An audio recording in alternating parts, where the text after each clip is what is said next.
5:30 p.m. and I will call to order the October 19, 2020 meeting of the MISD Board of Trustees. We'll begin with a moment of silence and a pledge to the U.S. and Texas flags.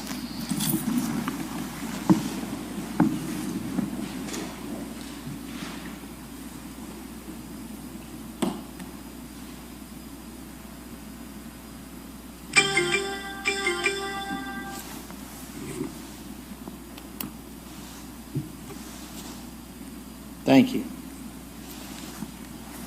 I pledge allegiance to the flag of the United States of America and to the republic for which it stands, one nation, under God, indivisible, with liberty and justice for all.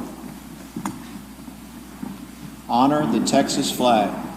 I pledge allegiance to thee, Texas, one state, under God, one and indivisible. All right, thank you for joining us this evening. We'll turn to agenda item number 2, presentations, recognitions, award, and announcements. Dr. Dixon.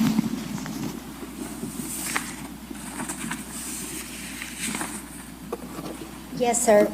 Tonight I would like to make sure that the board knows that this is Principal Month, and our principals have risen to every occasion possible. I think with the last year, that's what's gone on.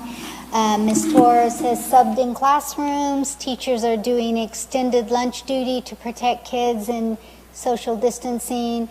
We're loading kids in car lines as quickly as we can, but I really would like them to thank them for what they've done, especially with what's in our schools at this time.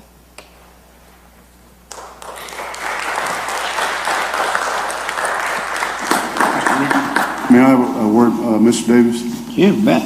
I would also echo the statement that Dr. Dixon made, but I would also like to recognize one of our principals, and not saying that the others don't, but when you hear teachers speak on behalf of their principal, I would like to also again recognize Mrs. Torres at Lee High School for what she's done as far as stepping up to the plate when her teachers were supposed to be on conference.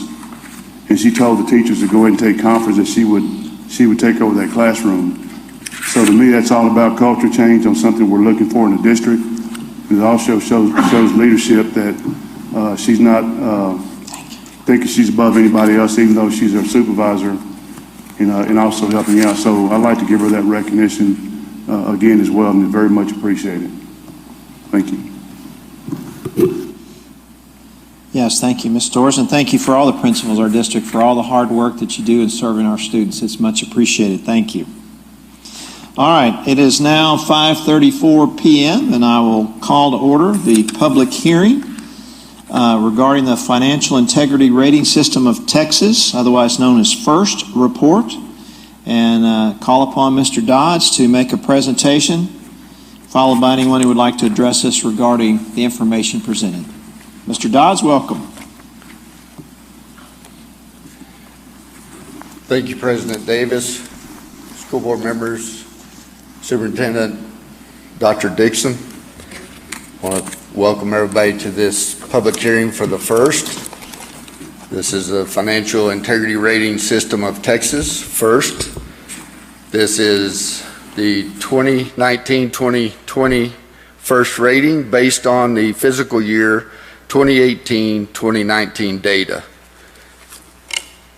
This was put into act by the Texas Administrative Code Chapter 109, Subchapter AA, Division 1, the Financial Accountability Rating System. The School First Rating was developed in 1999, and the Texas Education Agency is responsible in response to Senate Bill 875 of the 76th legislature. The goal is to achieve quality performance in the management of district financial resources. District is rated according to the indicators developed by the Commissioner of Education, and information is tied to the submission of the audit and PEMS reports. The scoring is an A to F scoring. A is a superior rating with a range of 90 to 100. B is above standard, score of 80 to 89. C, meets standard with a score of 60 to 79. And then F is substandard achievement with a score below 60. There are 5 critical indicators if you get a no on any of those indicators, which are indicator 1, 3, 4, 5, and 2A. It's an automatic failure. The next slide is the 15 indicator address these different areas. And we'll move on to indicator 1. Was the complete annual financial report and data submitted to TEA within 30 days of November 27 deadline, since we're a June 30 fiscal year. TEA received our audit and data information October 25th, 2019, so that was a yes. Indicator 2, review the annual financial report for an unmodified opinion or material weakness. Midland ISD did receive an unmodified audit opinion. 2B, did the external auditor report that the annual financial report was free of any instances of material weakness in internal controls? And that was also yes. Indicator 3, was a school district in compliance with payment and terms of all debt agreements at fiscal year end? Yes.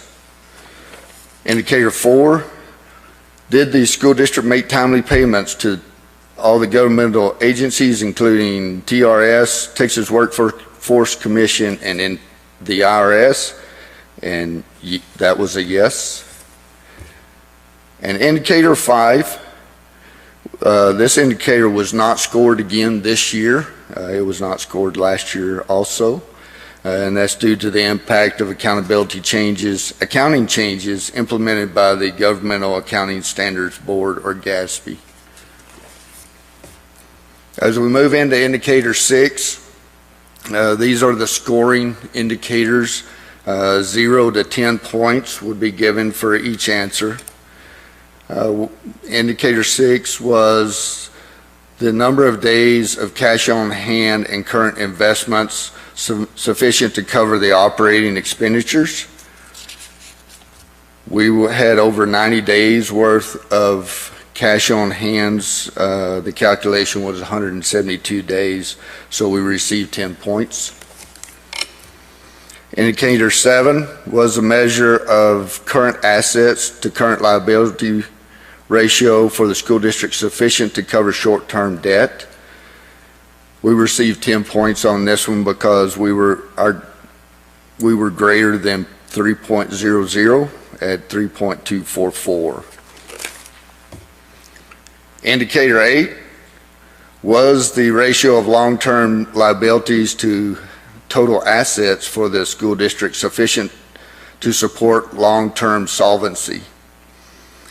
We received 10 points on this indicator. The ratio was less than or equal to 0.60 at 0.4374. Indicator 9, did the school district's general funds revenue equal or exceed expenditures? We were awarded 10 points on this at 0.1504, which is greater than or equal to 0.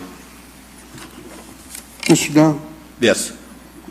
I don't know if you were finished with that or not, but I had a question. Okay. So there was a question here recently, and I think it's come up actually a lot of times, but why is it necessary for a school district to have 2 months of reserves, as cash? And Well, as a financial guy, I'd say nobody has enough reserves because you never know what's going to happen from day to day or what the legislature will do to you. Especially for a July 1 fiscal year, we generally will not receive any revenue until September, and then we'll only receive partial of what our state funding is, and then our bulk of for Midland ISD, the bulk of our funding doesn't start coming in until November or December, when tax payments are starting to come in. So we're riding on our reserves at that point in time to make sure we are able to function as a school district, make payroll and everything else. And then as funding starts coming in, then, then that is replaced. But that is one of the things that as we look at fund balance, as we look at reserves, we have to make sure that we have enough. And we're required to have at least 3 months fund balance or reserves. Mm-hmm. And at that, so, we're a little over that here at Midland, but also know that as we approach, as we're working through COVID-19, if we wouldn't have been allowed some of the hold harmlesses that TEA has allowed us, we would be in those reserves because we wouldn't be receiving some of our funding that we needed. Correct. And isn't it true that sometimes in the legislative year that sometimes the funds might not, they might, due to the legislator leading on longer than it does potentially, they might not expend those funds out, right, for a school district? It can happen. Generally, there's been some times that the legislature has bumped up to the deadline as far as passing a budget. And so you're wondering what's fixing to happen. Hopefully, you have a lot of school districts in the state that rely on a monthly payment from the state in order to function. And, we're lucky enough here at Midland not to have to do that, but those things do happen. And so, and as we go into legislative session, one of the things that, as we all know, the Texas economy has shifted. And so those will be some of the things that we looked at back, I want to say 2005, 2006, proration came in where, they awarded you all your state funding, but because of economic downturns, they only allowed you to have about 93, 94% of that. So you have to have reserves in order to make sure that, that you are able to withstand those type of things that comes along. So will you agree that if I said that public education, there's not a guaranteed just automatic funding, that there's not a mechanism, in other words, that automatically just provides X amount of dollars every month. There's actually a process that, through law, that we get funded through, correct? Yes, it is law. And of course, right now we're under House Bill 3, and they're stated, your basic allotment that TEA pays every school district, or is allowed for every school district. You are guaranteed that, but that doesn't mean that proration doesn't set in and that they reduce by a certain percentage. And so you have to, every school district's finances are different. Midlands is different than what Greenwoods is. When I was at Alpine, it was a property poor school at that time. So it's different than what Greenwood was, or even Lubbock or Ector County. Every one of us are figured a little different. And so, and based off our student population and our weighted average daily attendance and our property values, those things all factor in on how each school district is funded. So basically the fund balance that's there, the money that we have, is basically, there's a lot of what ifs that can happen as you're going through the process of the year. And it's necessary to have that money in there because in case something happens with the what ifs, we're covered till we can make arrangements to resolve that. Yes, like I said, we're required to have at least 3 months worth of funding in our fund balance, which for Midland it's a little over $100 million for 3 months. but it's also something that if, let's say we have an electrical storm that knocks out a lot of our chillers, and we have to have some one-time fixes, quick fixes or whatever, that you have the money available that you can do that. Yes, sir. Thank you for your explanation. You're welcome. I think I was on rate indicator 10, right? Yes, sir. Okay. Was the debt service coverage ratio sufficient to meet the required debt service? And that answer was yes. It had to be greater than 1.20. We were at 4.34. Indicator 11, was the school district administrative cost ratio equal to or less than the threshold ratio? For our size district, the ratio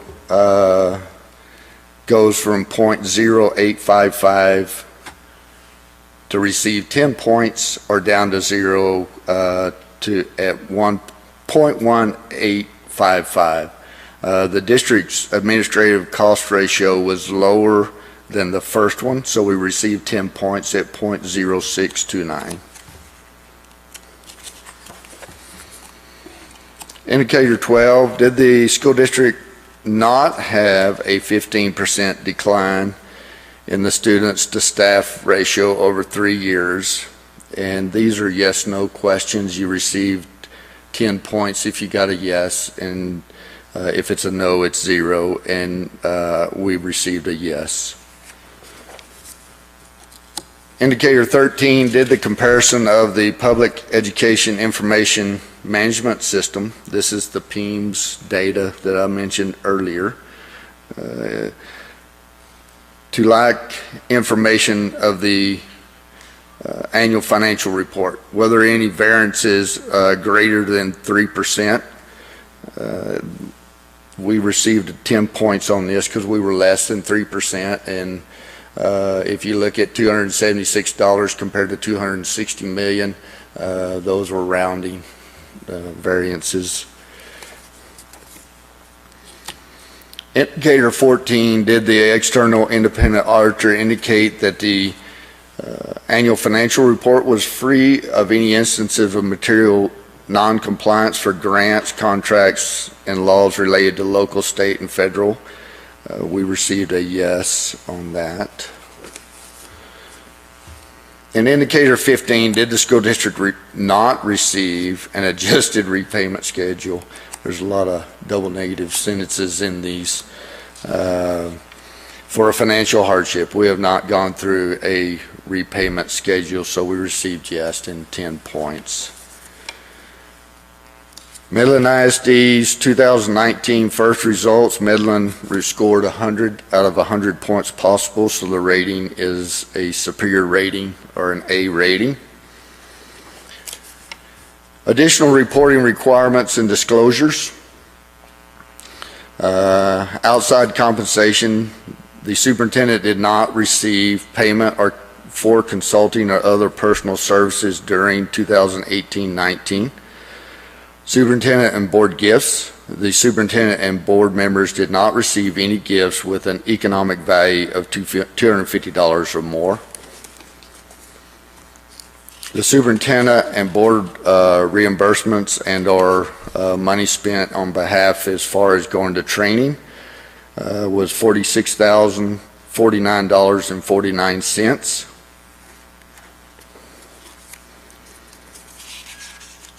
Additional reporting requirements and disclosures, business transactions between school district and board members. There were no business transactions between the school district and board members. And also, one of the things is superintendent contract. A copy of the superintendent contract is available online on the Midland ISD website. Now, I can't take credit for any of this, but there are some people here, and I didn't have the whole team come just because of social distancing and the need for space for other people that need to be here. But Caller Martin, Executive Director of Finance, Arturo Valenzuela, Controller, Samantha Blevins, Director of Payroll, Tony Kingman, Director of Budget, and Haiti Pena, Director of Purchasing. And I'd be remiss if I didn't mention former CFO Darla Moss, and probably would get a phone call if I didn't mention her on the great work that her and her team. I believe Teresa Moore was still Executive Director of State and Federal Programs, but now has been replaced by Stan Van Hooser. And then we also have a new addition, as far as not a new addition to the school, but Tanya Hale, Director of PEAMS, has been moved up to finance, and her part throughout this area is also greatly appreciated. So I'd just like to say thank you to the team. They do a great job. As I've said many times before, this was one of the reasons I wanted to come to work for Midland ISD, because I knew this team and how great they are and how great a job that they do.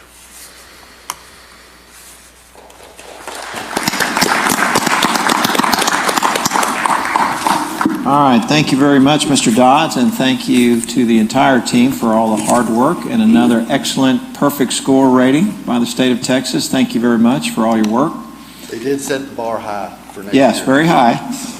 I will now call upon anyone who would like to address us as part of the public hearing about this first report.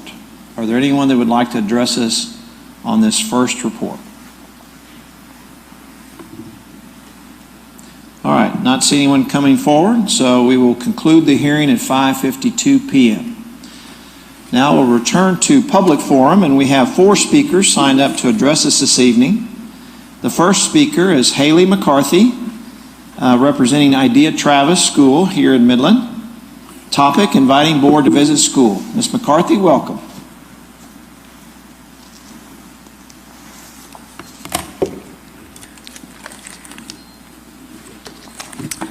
I've come here tonight to introduce myself to you guys, the board members. I'm Haley McCarthy, the proud principal of Idea Travis. Before coming to Midland, I worked for 7 years as the principal of the mighty Idea South Floridas on the south side of San Antonio. Before that, I was a math teacher in South Texas in Rio Grande City. I want to share with you my experience as a new member of this community and just introduce you to come to my school. When I heard that Idea was considering a partnership with MISD, I was the first one to stand up and say that I wanted to come here. Why? Because I was excited about the idea of collaboration. For years, I've been in a school where the local school district was in competition with my school. And I didn't see much progress there, to be honest. It was a lot of effort and not a lot of gain for students. So I was excited to come here and to collaborate. Last year, I came to Midland a lot because I wanted to learn about the lay of the land, about the students, get to know the parents, get to know the community that I was going to serve. And I heard a lot from other MISD employees about the school. I heard that the school is so dangerous that I would need to be breaking up with fights every single day. I heard that parents at Travis do not care. They don't care. I heard that, in fact, we tried to pay teachers at other schools to go to Travis and nobody would take the money because nobody wants to deal with that. In fact, one former administrator at the school told me that Idea Travis is the hot potato of MISD. It gets passed from one principal to the next because nobody wants that school. So to be honest with you, I mean, hearing all these very experienced educators tell me this, I got ready. I was ready to come in and fight an uphill battle at Travis. But when I got to Travis, I experienced the exact opposite. What I've experienced is students that, while they are many, many years behind, are the hardest working students I've ever worked with. They care and they are trying very hard. I've also met parents who, despite an extremely busy schedule, are willing to partner with us at every turn and make their children successful. So when I experienced this difference, these stories that I heard and then what I experienced firsthand, is what it comes down to is it's just a story. So I want to change that story. Because I believe that people believe in themselves if you believe in them. So we have to change the way that we talk about schools, the way we talk about children in this community. And so I invite all of you to come to my school and see what I've seen firsthand. Because Travis is not that way, and neither is any of the other schools here. It starts here. Thank you.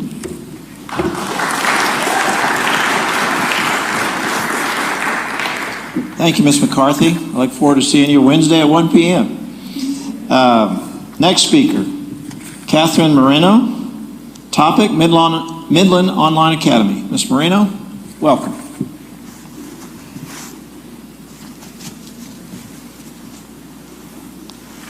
Good evening, Dr. Dixon and school board members. Thank you for the opportunity to speak to you this evening.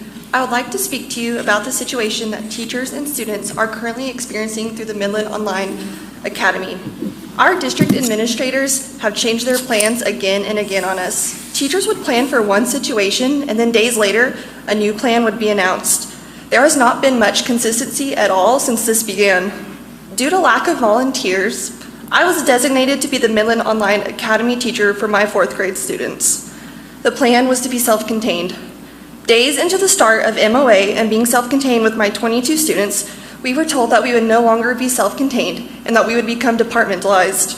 My roster grew from 22 students to 90. The 3rd grade team at my campus lost a teacher that was pulled to do MOA for 4th grade because of this. And now, instead of having one teacher, students have 3 teachers, and I am managing students from 11 different campuses. Families with multiple children now have to keep up with multiple teachers. With this many students from so many different campuses, how can they be supported in the way that they need to be? Why were teachers not given the opportunity to share our thoughts, feelings, and ideas before this plan was implemented? Do teachers' voices not matter to our district administrators? We are the professionals in the trenches and know best what our students need. It is so disappointing to those of us that have gone above and beyond to make sure students are still learning throughout this pandemic to know we weren't even given one opportunity to provide feedback on how the online academy should operate. After this change, I have had very, very little participation from students. Many students are failing because they are not turning in any work. Students are turning in blank assignments, submitting work late, and not attending live lessons. In fact, only 1/3 of my students are attending live lessons. It is becoming clear through grades that students not participating are falling more and more behind. When it is time for students to return to school in person, they will be even more behind and there will be even more gaps to fill. Is this really what we want for the students of Midland ISD? I urge you as a school board to make changes to the current way the district is operating Midland Online Academy. As a district, we need to think about this and start to make better choices for our students, or we will end up with an entire generation lost. We need to follow in the footsteps of Big Spring ISD and many other districts around the state that are now requiring students who are failing in the online platform to return to school in person or to find an alternative. I understand times are tough and virtual learning is new for everyone, but we can and we must do better. The students and teachers of Midland ISD deserve better. Teachers are stressed out, exhausted, and barely making it day to day. Please help us with this situation so that we can help our students. Thank you for your time, and I would like to recognize my principal, Deborah Alba, for her amazing leadership. Thank you.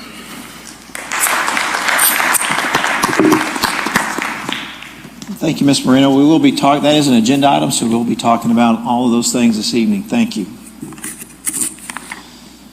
All right, next, Reagan Hinojos, 2 topics. Thanking the board for the role in the name change and the Ranchland Hills property. Mr. Hinojos, welcome.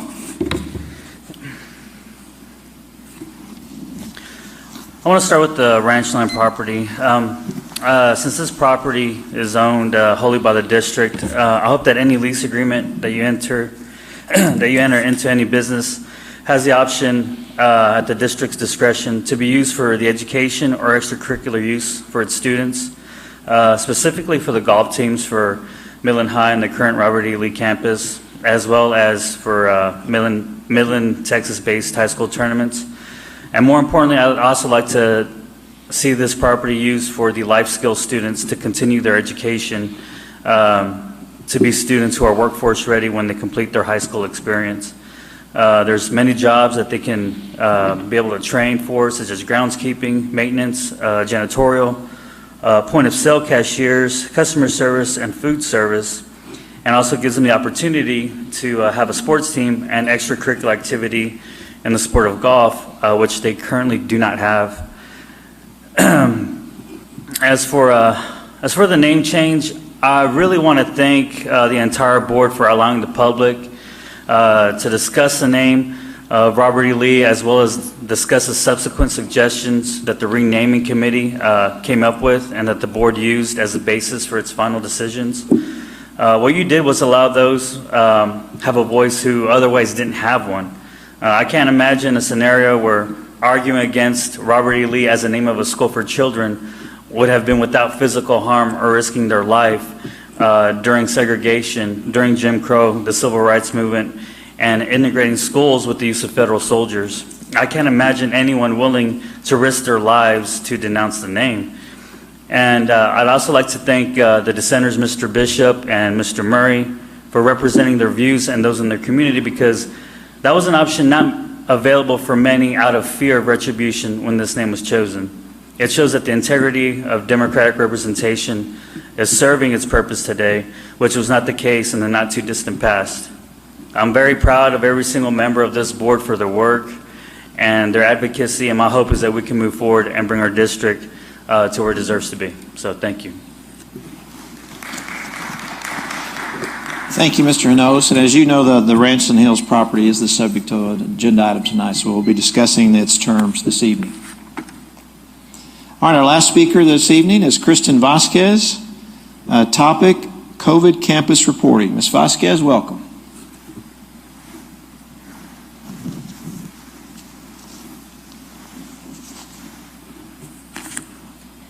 Good evening. I know this isn't why I'm here, but I just want to say that this principal is a rock star, and you guys should be paying attention to everything that she's doing on her campus. I have a lot of teacher friends all across the district that have reached out to me that have some concerns about the way our campuses are reporting COVID cases.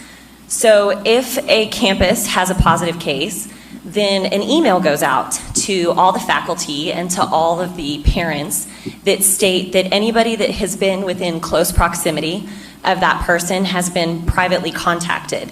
So if they've been within 6 feet for more than 15 minutes, then they've been contacted individually. And that's just not happening. If you have like a kindergartner in your class that tests positive, as a teacher, you're not being told that you have a kindergartner in your class that's testing positive. As a parent, you're not being told that there was a kid in your kid's class that tested positive. If Miss Smith in 5th grade tests positive for COVID, her teammates are not being told that they have a teammate that tested positive. And it's pretty obvious in PLCs and lesson planning that that person has been within 6 feet for more than 15 minutes, and they're not being contacted. If I know that I have been around somebody that tests positive, I'm going to be very self-aware of my symptoms. I'm not going to disregard what I'm feeling as just being allergies or something like that. That's concerning. But I think what the biggest problem is that we have teachers that are having to take very, very detailed reporting and logging at their campuses. So they're having to write down when student A goes to the restroom at 11:52 and returns at 11:56, and when student B goes to the restroom at 12:04 and returns at 12:08, and who sits next to whom at recess or lunch or any of that stuff. And so we're requiring extra work on our teachers that are already overworked and overstressed and hanging on by a thread. And that's not fair. As a community member looking at the outside and thinking that we have all these teachers doing all this work to do this contact tracing, and then we're not utilizing that information the way that we're promising our community, that's really concerning. And it really makes me question the integrity of our district. It's just not fair to our teachers that we're requiring an extra workload and then we're not using that information the way that we're telling them that we're using it. I'm sure that we have some campuses in our district that are doing everything perfectly and that are doing it to the T, but you also have campuses that are not, and that is what the problem is. Thank you. All right, thank you, Ms. Vasquez. Could you email us and be more specific in the campuses? All right, thank you. All right, that completes our 4 speakers that have signed up to address us in public forum. We'll now move to our consent agenda items. 5A, our board meeting minutes of our past meetings, beginning on page 87 of the meeting packet. 5B, our monthly financials on page 96. 5C, monthly expenditures, page 108. Budget amendment, page 121. 5E, monthly investment report, page 124. 5F, contracts over $100,000, page 131. 5G, request for proposal number 20-01, Midland ISD academic audit, page 133.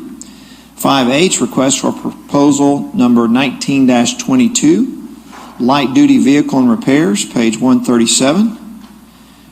Request for proposal number 19-23, heavy duty vehicle parts and repairs, page 140. 5J, cooperative purchasing, interlocal agreements with South Texas Cooperative Purchasing Organization and Goodbye, page 144. And 5K, personnel appointments, page 154. Board members, are any of those consent agenda items that need to be pulled for any reason? Mr. Davis, can I pull D? 5B? D as in dog. Oh, D as in dog. Budget amendment, all right? Any others, board members? All right, hearing none, then consent agenda items 5A through C and E through K will be deemed approved by consent. Now returning to 5D, budget amendment, Mr. Trischetti. I just want Mr. Dodds to, in layman's terms, talk about how this changes our Robin Hood payment real quick, what that looks like. How did I know you'd pull this? The budget amendment that we're looking at is an $18.8 million budget amendment. 2.6 million would be increase in ad valorem taxes. That is due to the values being a little higher than what we set at budget. Some other local revenue like donations, and then also the increase to state funding of 16.152 million for a total of 18.8 million. The expenditures will be spread through some of the other functions, but the function that has been in question is function 91, an increase to our recapture payment. It was originally budgeted at 118 million. We will be adding $13,147,621 to that budget, and our recapture payment now is estimated at $131,726,340.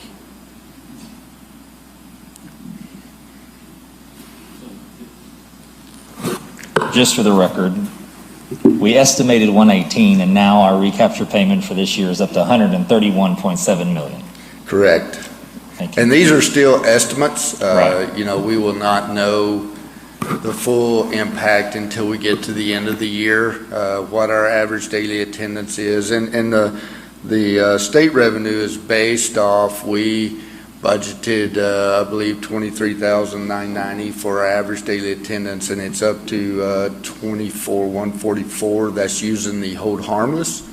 That TEA has allowed us to use a percentage hold harmless from the last year, and that increased for the first 6 weeks, and so that increased our ADA.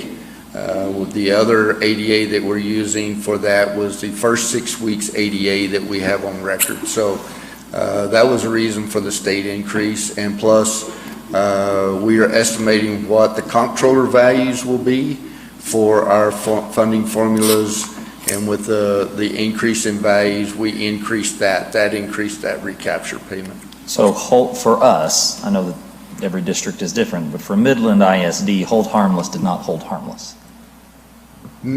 What, explain that. Well, we're gonna pay more on the back end. Yes, we are. Okay, thank you. Let me just clarify. The Chapter 49 payment went up by 13 million. Yes. But the hold harmless payment recap coming back to us went up by 16 million. Yes. So this is a net effect of 3 million. Right. Yeah, we actually get to keep about a little over $3 million estimated. We still have to look at what our tax collections will be, and that'll start in November.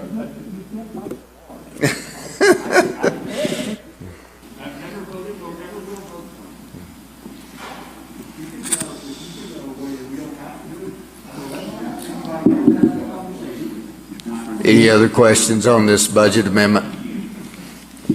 Thank you. To accept the budget amendment, to include the revenues, the additional revenues as well? All right. Motion by Mr. Murray, second by Mr. Kennedy. Any further discussion or questions? All those in favor, please raise your right hand. All opposed, same sign. And one abstention. All right, 6-0, it passes. All right. Now, turning to district reports. 6A, Trustee Continuing Education Report. I have a script that is mandated by law that I read, and you'll have to please bear with me. Under State Board of Education rule, completing required continuing education each year of service, unless an exemption is granted or waiver granted by the Texas Education Commissioner, is a basic obligation and expectation of any sitting board member.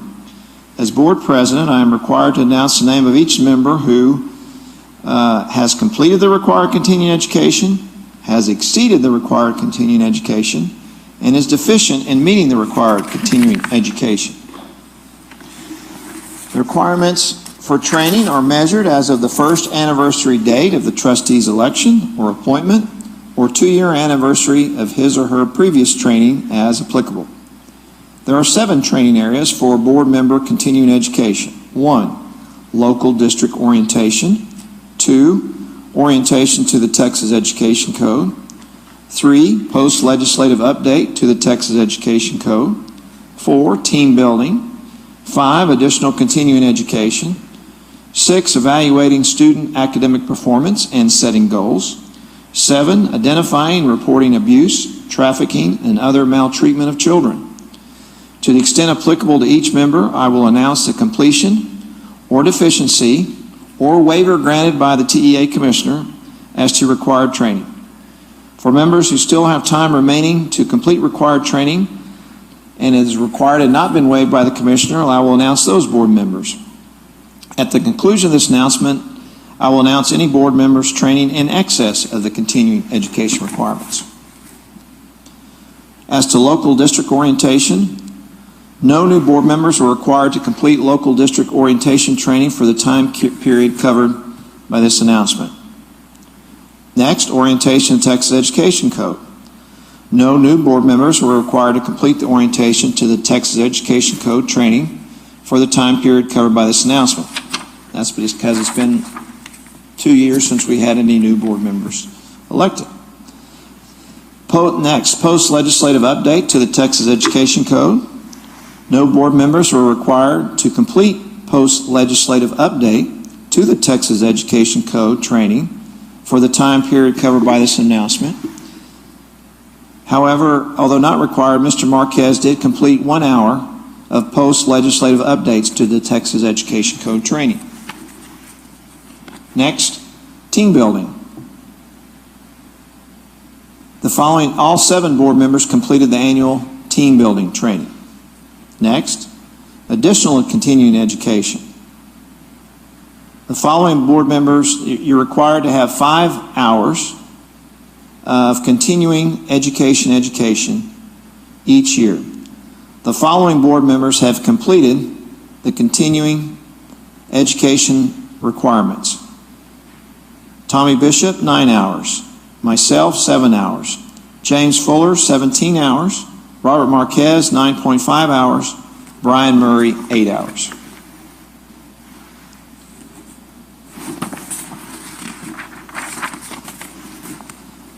The following members would have been deficient in meeting the additional continuing education requirements, but for the fact that the commissioner waived the requirements during this COVID year. Those two board members being John Kennedy and John Trischetti. Next, evaluating student academic performance and setting goals. All 7 board members completed the biannual training on evaluation student academic performance and setting goals. The following board members, with respect to identifying and reporting abuse, trafficking, and other maltreatment of children, the following board members have completed the biannual training on identifying and reporting abuse and trafficking. Tommy Bishop, myself, James Fuller, Robert Marquez, and Brian Murray. The following members would have been deficient in meeting the required training on identifying and reporting abuse and trafficking, but for the Commissioner of Education waived those requirements for this year. Those two board members are John Kennedy and John Trischetti. For board members exceeding the required continuing education, board member James Fuller exceeded the required amount of education training by 14 hours. Board member Marquez exceeded the required amount of continuing education by 7.5 hours. Brian Murray exceeded the required amount of continuing education by 5 hours. Myself exceeded the required amount of continuing education by 4 hours. And Tommy Bishop exceeded the required amount of continuing education by 6 hours.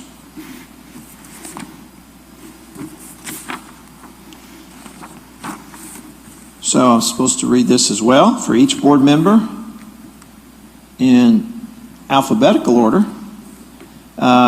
Tier 2 team building, 3 hours required. 3 were with respect to Tommy Bishop. Let me first say his name. With respect to Tier 2 team building, 3 hours were required. 3 hours were completed. With respect to Tier 3 general training, 5 hours were required. 9 were completed. With respect to Tier 4, evaluation student academic performance, 3 were required, 5 were completed. With respect to cybersecurity, 1 hour is required, 1 hour is completed. Child abuse prevention, 1 hour is required, 1 hour is completed, for a total of 19 hours. And I've just thought of a more efficient way to do this, and I will do it now. With respect to Tier 2 team building, 3 hours were required. Rick Davis completed 3, so did James Fuller, so did John Kennedy, so did Robert Marquez, so did Brian Murray, and so did John Trischetti. Tier 3 general training, 5 hours were required. Myself completed 7, Mr. Fuller 17, John Kennedy 0, again that was waived. Robert Marquez 9.5, Brian Murray 8, John Trischetti 0, again that requirement was waived. Tier 4, evaluating student academic performance, 3 hours were required. I completed 5, Mr. Fuller 5, Mr. Kennedy 5, Mr. Marquez 5, Mr. Murray 5, and Mr. Trischetti 5. Cybersecurity, 1 hour were required. I completed 1, so did Mr. Fuller. Mr. Kennedy completed 0, but again it was waived. Mr. Marquez completed 1. Mr. Murray completed 1. Mr. Trischetti completed 0. Again, however, it was waived. Child abuse prevention, 1 hour is required. I completed 1 hour. Mr. Fuller completed 1 hour. Mr. Marquez completed 1 hour. Mr. Murray completed 1 hour. Mr. Kennedy and Mr. Trischetti did not. However, that requirement was waived this year. So total hours for myself, 17. Total for Mr. Fuller, 27. Total for Mr. Kennedy, 8. Total for Mr. Marquez, 20.5. Total for Mr. Murray, 18. Total for Mr. Trischetti, 8. That completes the required report I'm required to give to you by the state. All right. Now turning to district reports. 6B, Superintendent Update, Dr. Dixon. Yes, sir. The only thing I have to report on is that we have begun our legacy transition, the name changing. We have met, and we believe that the best way to move forward on this is that all facets of the operation with students and staff will remain Lee High School for the remainder of the 2021 school year. This being primarily most of our contracts, yearbook, rings, diplomas, and those types of items have already been purchased and they're engraved. The school will open as Legacy High School for 21-22. We're working now on developing calendars reflecting the different stages, and we're just going to address the things as they come up. You can't even imagine, as we've brainstormed, stationery, things like that. Any large items, though, building modifications and things like that, we'll bring to the board. All right, thank you, Dr. Dixon. Any questions for Dr. Dixon? And Dr. Dixon, regarding the Midland Online Academy, to the extent we have questions about that, to whom should we address those to? Yes, Mr. Horner, could you please come Well, I mean, forward? I'm just saying, what would it be, I guess, during the academic update or chief of staff update, or when would we? You know, since I don't know if the public is still here that brought that up, it would be appropriate for her to answer those now. All right, Mr. Horner, are you prepared to answer them now? All right, you heard, I think you were present while Ms. Moreno voiced her criticisms about the constant changing of plans, a lack of consistency, her workload being increased from 22 to 90 due to being departmentalized, and lack of feedback from teachers. Could you address those critiques? And then also, I have a number of questions about the current status of the MOA. Yes, sir, absolutely.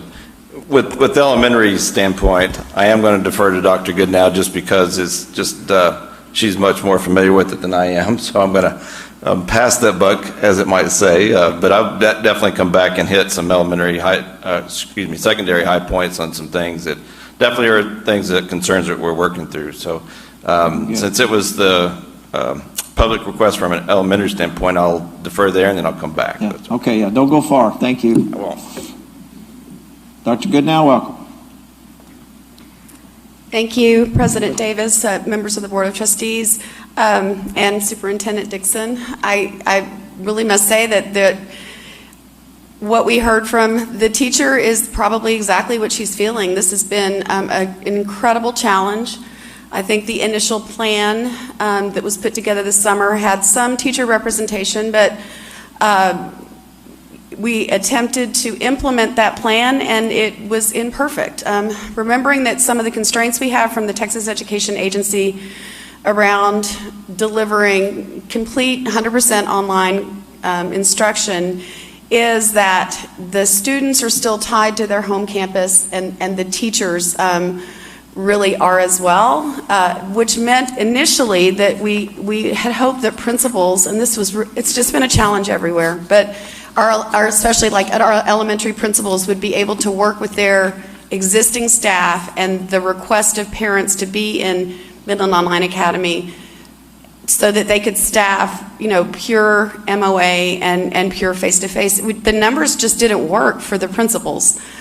So we had teachers who were doing both, which just, again, with some of the constraints we have with technology, not every classroom having good internet even, unstable internet. I think the idea if you had a 21st century classroom with a screen and a camera, you could sort of teach the students in the classroom as well as the students at home, but we're not even close to that. So it became, I found unbearable. I did hear from teachers and they were emailing. And again, this is across the state. I'm in close contact with other chief academic officers and superintendents and teachers, and everyone is feeling this tremendous burden of trying to do both. It's hard enough to teach really and try to make up for the learning loss, but to imagine trying to do both. So We then sort of looked at kind of those elementary networks as maybe a way to problem solve across campuses, and again, it just was not feasible. So I think the very uncomfortable decision to sort of look across the district and see how we could assign teachers to be as pure MOA teachers as we could get at the elementary level, understanding that special education is still a problem, and then a pure face-to-face. And it's a very imperfect solution. And I think the other thing that we're meeting together now as a connected team on Monday, because this affects HR, this affects our PEIMS reporting and how students are scheduled, this affects grades, this affects attendance, that we really have to look at this cross-functionally and try to problem solve, and it is a tremendous challenge. I wish I could say that we were doing a better job, but we're really trying to serve the parents who have chosen to keep their students home for, I think, very credible health reasons. I think that we're trying to also ensure that we limit it to really a COVID-19 response. I mean, we're trying to stop the in and out, but that's been one of our biggest challenges as well. So I think, I do know that there are districts that are sort of discontinuing their online academies. I just caution us that we have 4,100 students approximately enrolled in MOA today, and I worry about any enrollment loss, and I think Mr. Dodds would agree with me that we, if people are going to be pulling out of Midland ISD to attend another district's online academy, that concerns me.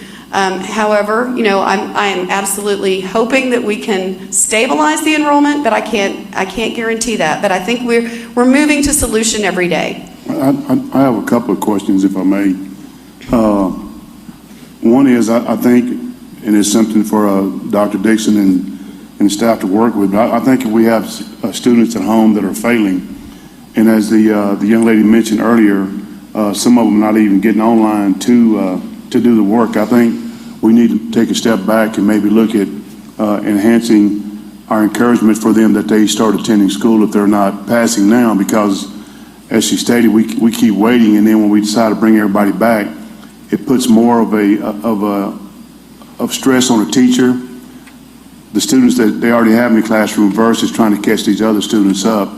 It makes it harder on the teacher. And then the second thing is, if we have students that are participating in athletics, and those students are on the MOA, then they're being exposed when they go to the athletic programs anyway. So I don't see why we would still encourage those students to stay home and do MOA if they're already participating in athletics and not being in the classroom. So that's just my nickel's worth, if you will, on where we think we need to be as far as having our students back in the classroom, and also taking the burden off of our teachers. Because I think at one time we'd also said that a teacher wouldn't be doing both, and now I'm hearing that we're doing both.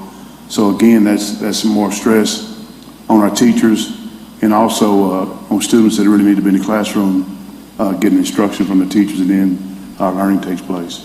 We really are indeed trying to reduce the number of teachers that are doing both, and we have developed an intervention plan that we're really expanding, which is sort of tier one when a student isn't engaging, what we might do at that first touch point, the second touch point, but really it's almost a point where you would want a real written understanding that the student will not earn credit.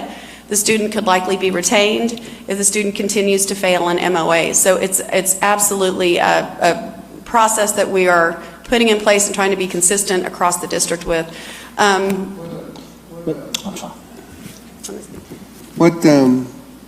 So you're saying that you have students, and this is what one of my fears was, that you have students they're attending MOA, and they're failing, but so what's the deal with bringing them back? I mean, because if they don't want to come back as a fear of COVID, how does that work out for logistically or legally or policy-wise?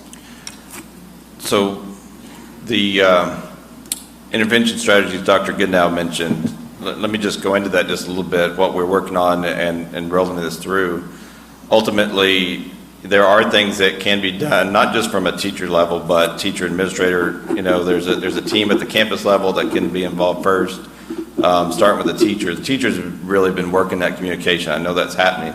The second level really would be, you know, that face-to-face meeting, even if that's a virtual meeting with the parents, bringing them through and going through the repercussions. And the way we've developed it, Tier 3 really is you know, what we've tried to do. I should have said, there are portions of this that would require things like mandatory, you know, if we have a student in face-to-face that's failing, we have options of you know, face-to-face mandatory type tutorials.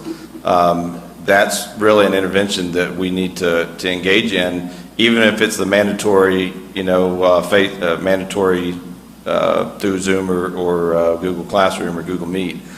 And those are things that would be steps that could support that student or give us data on the reasoning behind requiring them to come back. The quite simple fact is the way we've you know, we've not twisted arms as hard as much as we could, but there is also a limit legally, you know, where we're going to twist arms on requiring them. I think the key part for those that are failing is education to the parent and student on repercussions, because we are holding students accountable for grades. We are holding students accountable for credits, and you know, that's ultimately not going away, you know, and so that level of, when I say twisting their arm, is, you know, here's the repercussions and getting them back. If for some reason that there's a true fear based on COVID, you know, situations on being there, we want one of those 3 tiers to be able to uncover that and look for solutions for that student, because there are some definitely that, you know, are truly concerned about class size or being engaged with others during the day. So did I hear that? Let me ask my question. You can see if I'm stating it correctly. So did you hear there's a loophole? Because if a student doesn't want to accept Midland ISD, they're allowed to go somewhere else and get on an online academy and fulfill their. So yes, sir, and that's and they're actually being accepted at that ISD. So very specifically, not necessarily an outside ISD. For instance, when Andrews ISD closed their MOA, we don't accept Andrews, you know, students coming to our ISD, and vice versa. It doesn't work either direction. However, there are online sources. You know, there are online course programs where a student, even pre-COVID, was able to withdraw and go into I would call it a homeschool or a online program, a virtual school. So the loophole, we don't want to lose a student, and we definitely want to show that we're working to be successful with them. But when you ask about loophole, that loophole has always been there, being able to withdraw and go to a non-MISD or non-public school district charter of some kind, being a virtual charter. So, and maybe this is for council, but is there any discussion with the commissioners with allowing certain, I mean, they were in school till the COVID hit, and now everybody's trying to look for a way to skirt the system in a sense, to bypass and meet their obligation, but one of the things that we're hoping could possibly be a positive coming out of this COVID is the legislature allowing us to create a freestanding virtual school. It doesn't allow us to do that right now. You have to be tied to your home campus. If we could have a virtual school, then it would be campus number 043 or something, and the kids would enroll in that school. We're looking at the possibility in our Coleman redesign to set that up, but right now TEA doesn't have a mechanism. In fact, they prohibit it right now, and the explanation that I was given when I called about could we do it is that everybody who had failing students would move them all into that school, and all of the other schools would be proficient. And it would just be a circumvention of the accountability. And that, the partnerships that Midland ISD has developed, it's all under the umbrella of MISD. And that is so highly important to this whole process, because there's information out there regarding how fast things move, because people want to circumvent the system in a sense, and it's not good for a child. It's not good for a student not to have, in my view, not to have that interaction of society, plus the innovation that comes from talking to your peers and so forth as you're going to public education. So it saddens me to hear that people are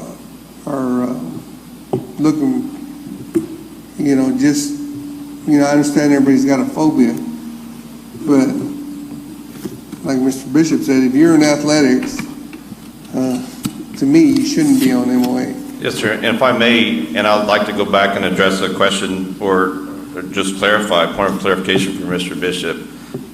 First, just elaborate further. I do believe that in the very near future, we're able to transition, at least secondary-wise, it could be K-12, system-wide, a virtual program offered through Coleman High School, where athletics, you're not necessarily, if you're going into I won't call it MOA because that's what we have now, but you're going into virtual programming through Coleman High School and serve students that may have been homeschooled in the last, several years because they've had certain things that have prevented them.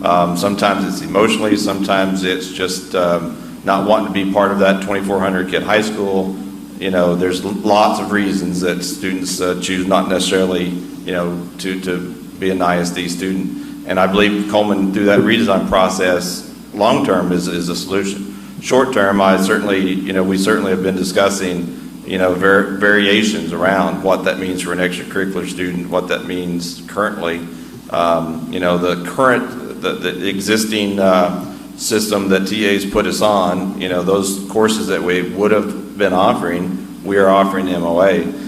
So for point of clarification for Mr. Bishop, so elementary, the majority have pure MOA teachers where they're not necessarily teaching outside of the MOA. There are pockets of support systems, ESL, special ed, that's not true for an ESL teacher or a special ed teacher.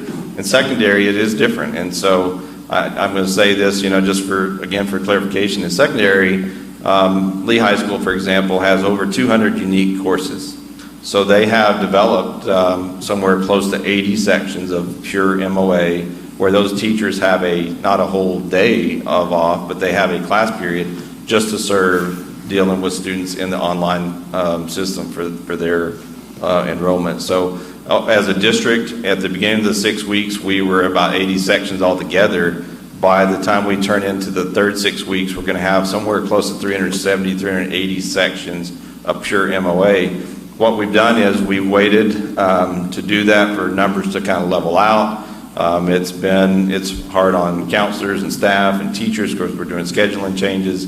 But what we're doing is, where possible, we're giving that teacher a pure section, a pure period where they don't have a student. It's like an extra conference or an extra period. It is that class period where they're teaching virtually or dealing with students' MOA.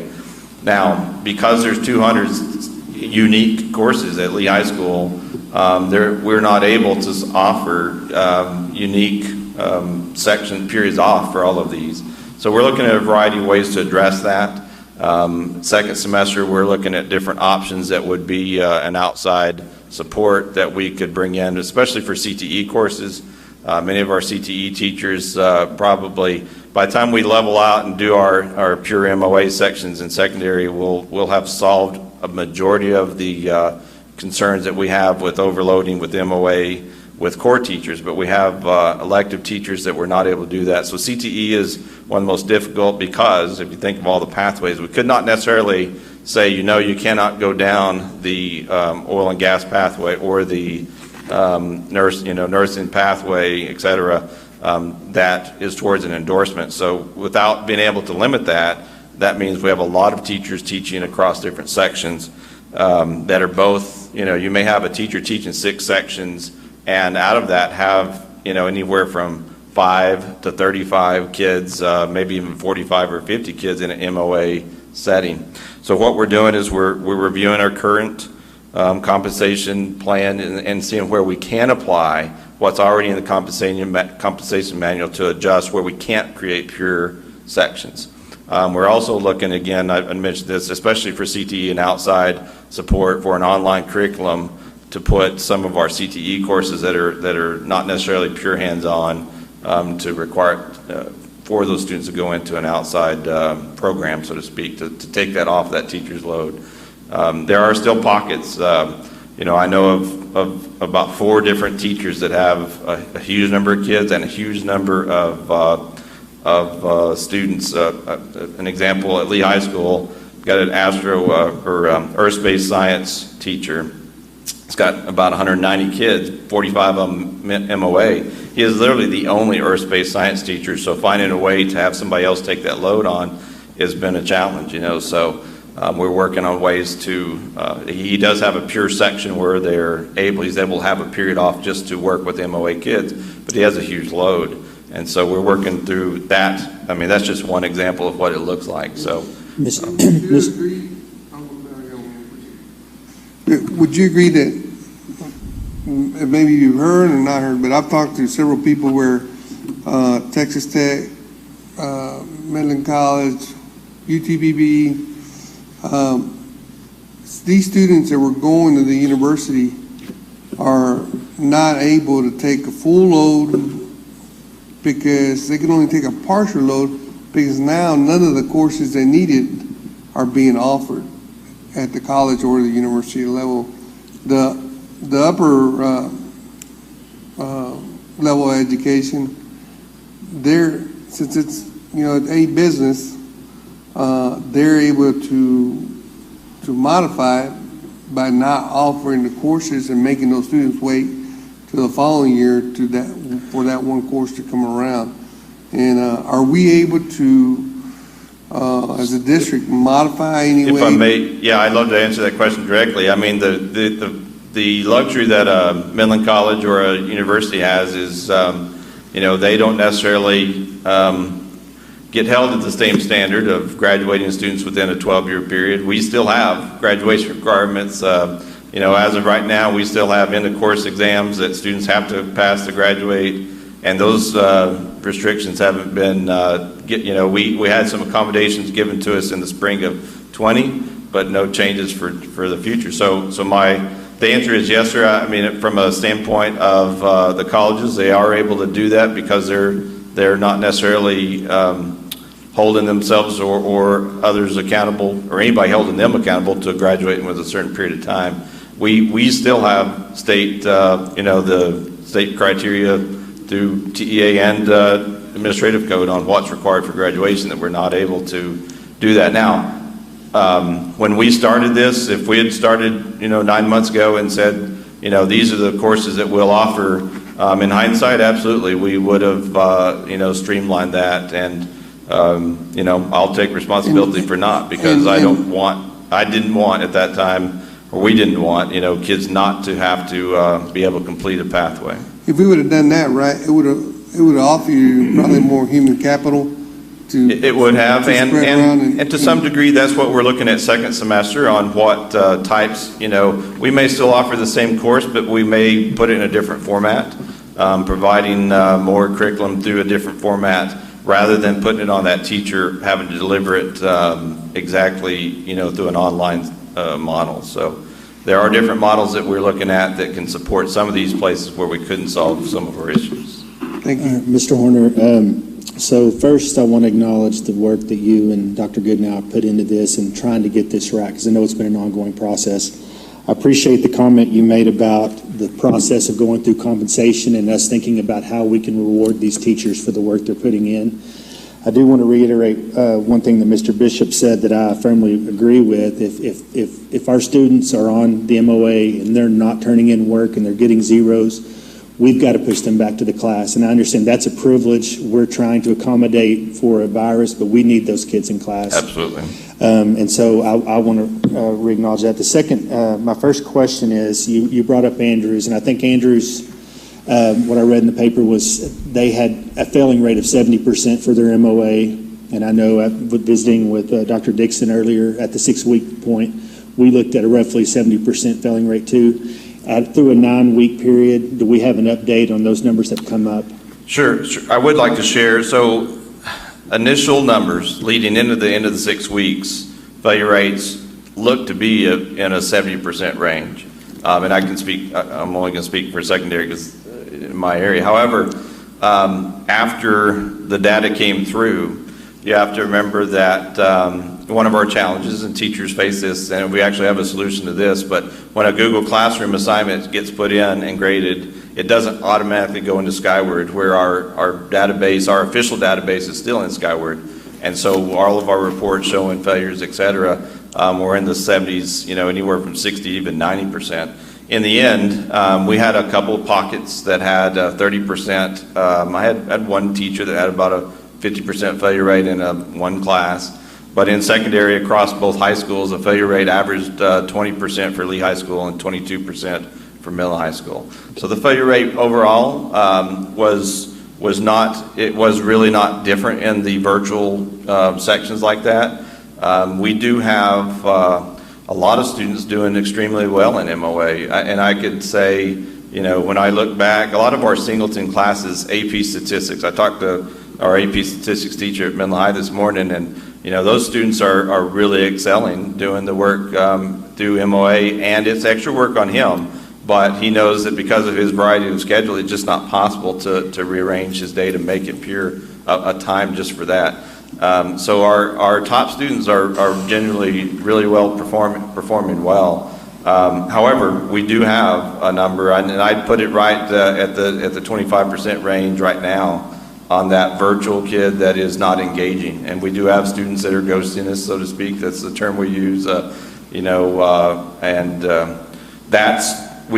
the intention of our 3-tier system. And I say twist their arm, and I wish I had a better term for it, because that's what it is really, to get them back. Yeah. Absolutely. Now, I will say those students are not our extracurricular kids. Those coaches, band directors are doing a great job of getting them to the right person for help or engaging them.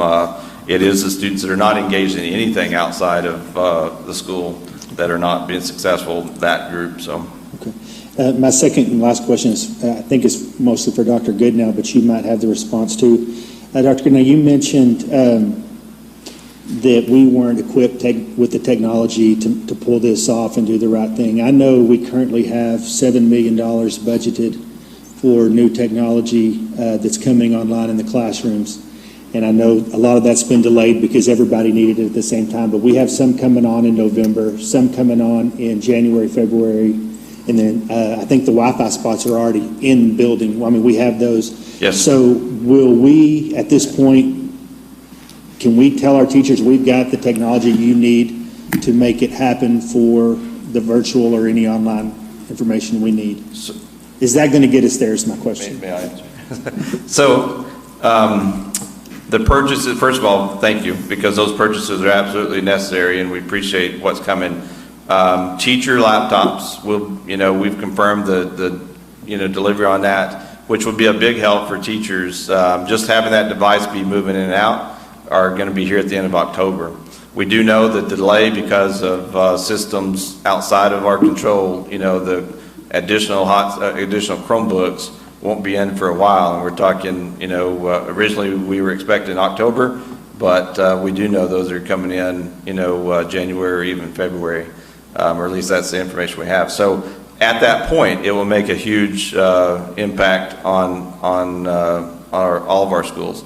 I know Kelly Spencer and Tom, they're working on recuperating where we have available units to be able to give out to campuses in need. Right now, If we sat where we are with MOA numbers, and again, 7 through 12, and stayed status quo on quarantines, we are not in bad shape. And we've got hotspots we put out. One of the next steps is to get hotspots to teachers, because we do have still pockets that Wi-Fi is not working. We have pockets where different devices are not logging in, and Kelly and her team are working, hard to meet that need. So short term, the other part, we added Nearpod. That was a big purchase thanks to Chevron and funds we had in Education Foundation. That's just a tool that we gave teachers to support the online instruction, to be able to teach simultaneously. So are we where we want to be? Not yet. February we're going to be on dancing a jig. I'm going to be whenever we can get the devices across the campuses, because it is a true challenge, and teachers are struggling right now with the fact that even though we don't need extra devices necessarily, we don't have enough devices to transfer back and forth for those students in class to deal with the students that are in the day-to-day education that are in person. I'm sorry, go ahead. Just a couple of quick questions. The teacher's comment during public comment concerned me, because she said that teachers are doing both in-campus and virtual, or in-person and virtual, but Angie Aaron stood here, I don't know, last month or one before, said that was not going to be the case. The teachers were not going to do both in-person and virtual, because we know that that's a taxing load. Is there an end game for that? Yeah, so really what we're looking at is at secondary is having teachers who, say I teach 7 out of 8, I might have 3 MOA sections and then 4 face-to-face. So that is a reality that we're trying to solve for, so it's not like I have 6 face-to-face and then also 40 kids in MOA. So the secondary is very complex. The elementary, we really did adjust, and this is, I think, part of what you were hearing from the teacher, is that there were schedule changes, and we didn't have enough teachers volunteer, and so there were decisions made that people were assigned to MOA who didn't volunteer for it. So that happened. We still do have some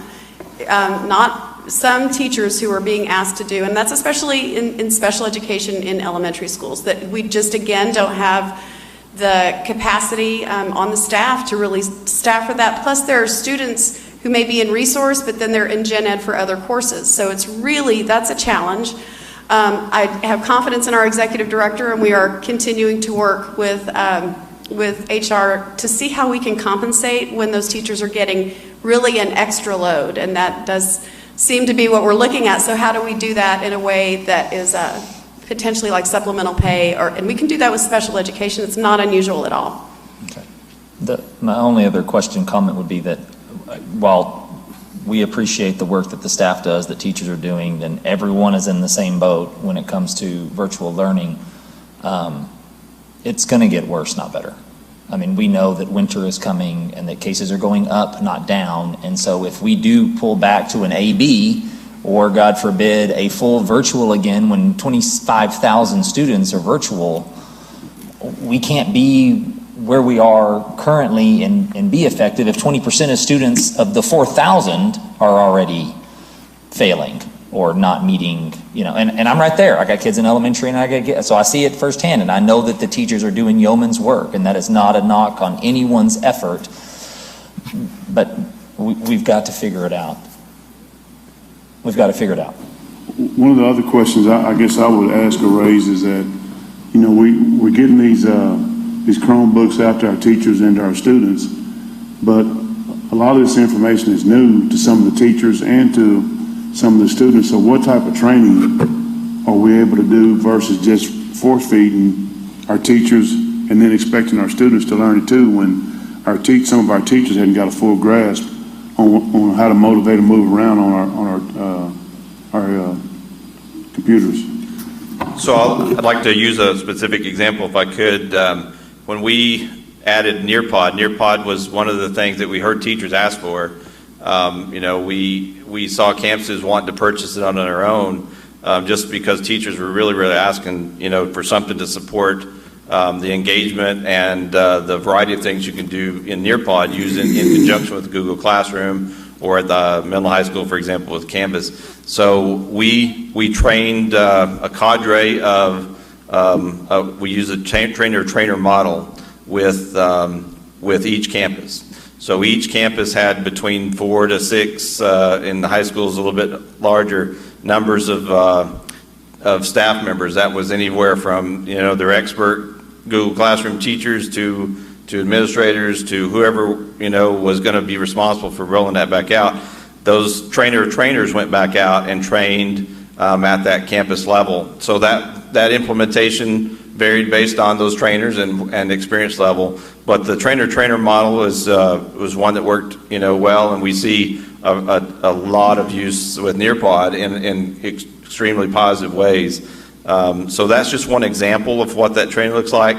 And then it sounds basic, but one of the simple things to start with was just clear expectations on the structural expectations of a Google Classroom. We had one of the great pieces of work that came out of the summer was, here's the minimum expectations and to be proficient in what you prepare and design your Google Classroom to be to look like.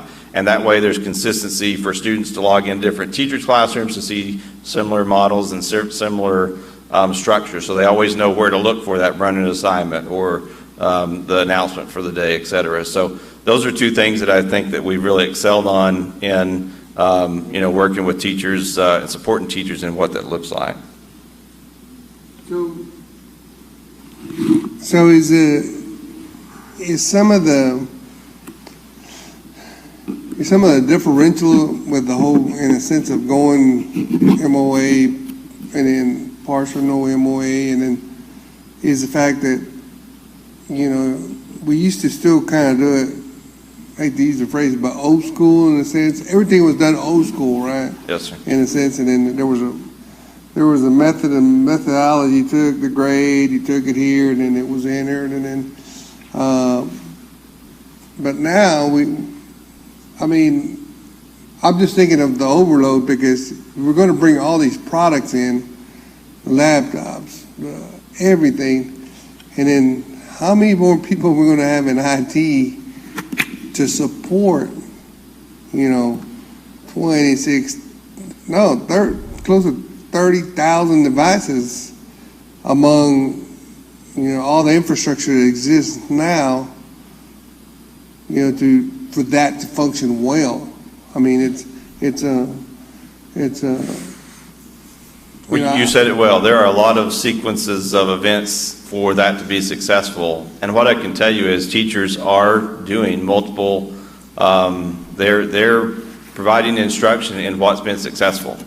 And so when you have at-risk students that are not turning in work online in class, they're doing old-fashioned paper and pencil. Now they still have the shell of the Google Classroom, the assignments and that work, but quite honestly, especially some of our more at-risk students, even those in person, without that in-class work, without that paper pencil assignment, we would not be getting that, that work done. So that's part of the challenge that teachers are dealing with is, the MOA student at home, the quarantine, we really didn't even talk about the students that are quarantined. They still have, when you're going home for 10 days at a time, even though they're not an MOA student, you now have a new version of a kid that you're trying to work with and instruct. And then you have that student that is coming in person that is completing work in the Google Classroom, and that student coming in person that is not completing the work. So, and then of course that student we mentioned that's just not engaged at all from home.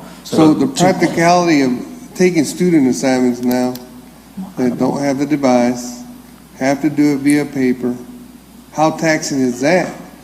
Tremendous. Especially I would think it's, I know we set aside some money. Are we confident that every student in Midland Independent School District has a device and a hotspot if they need it? I'm confident those that have asked for have either a device or a device and a hotspot. There are some that are still short, so no, they're not in secondary. I know some of my high schools, we didn't necessarily get everyone that asked for it. Now, those students now, the luxury, now we're out of AB and, we're not advising AB again. we're not seeing that as much of a challenge. I'm confident those in Online Academy, that have asked for it have received that kind of device. And you said 10 days, and Imogene may have to, I thought 24 days? Yeah, I thought the number was really 24 days for students if they are positive or someone in their family is positive. Yeah, I am not going to touch that one. Okay, I'm not either then. We can move on. We can move on. You're right, there is an extended There's a scenario where these kids are out for a month. Yeah. Yeah. Okay. So anyway, okay. So didn't we order hotspots?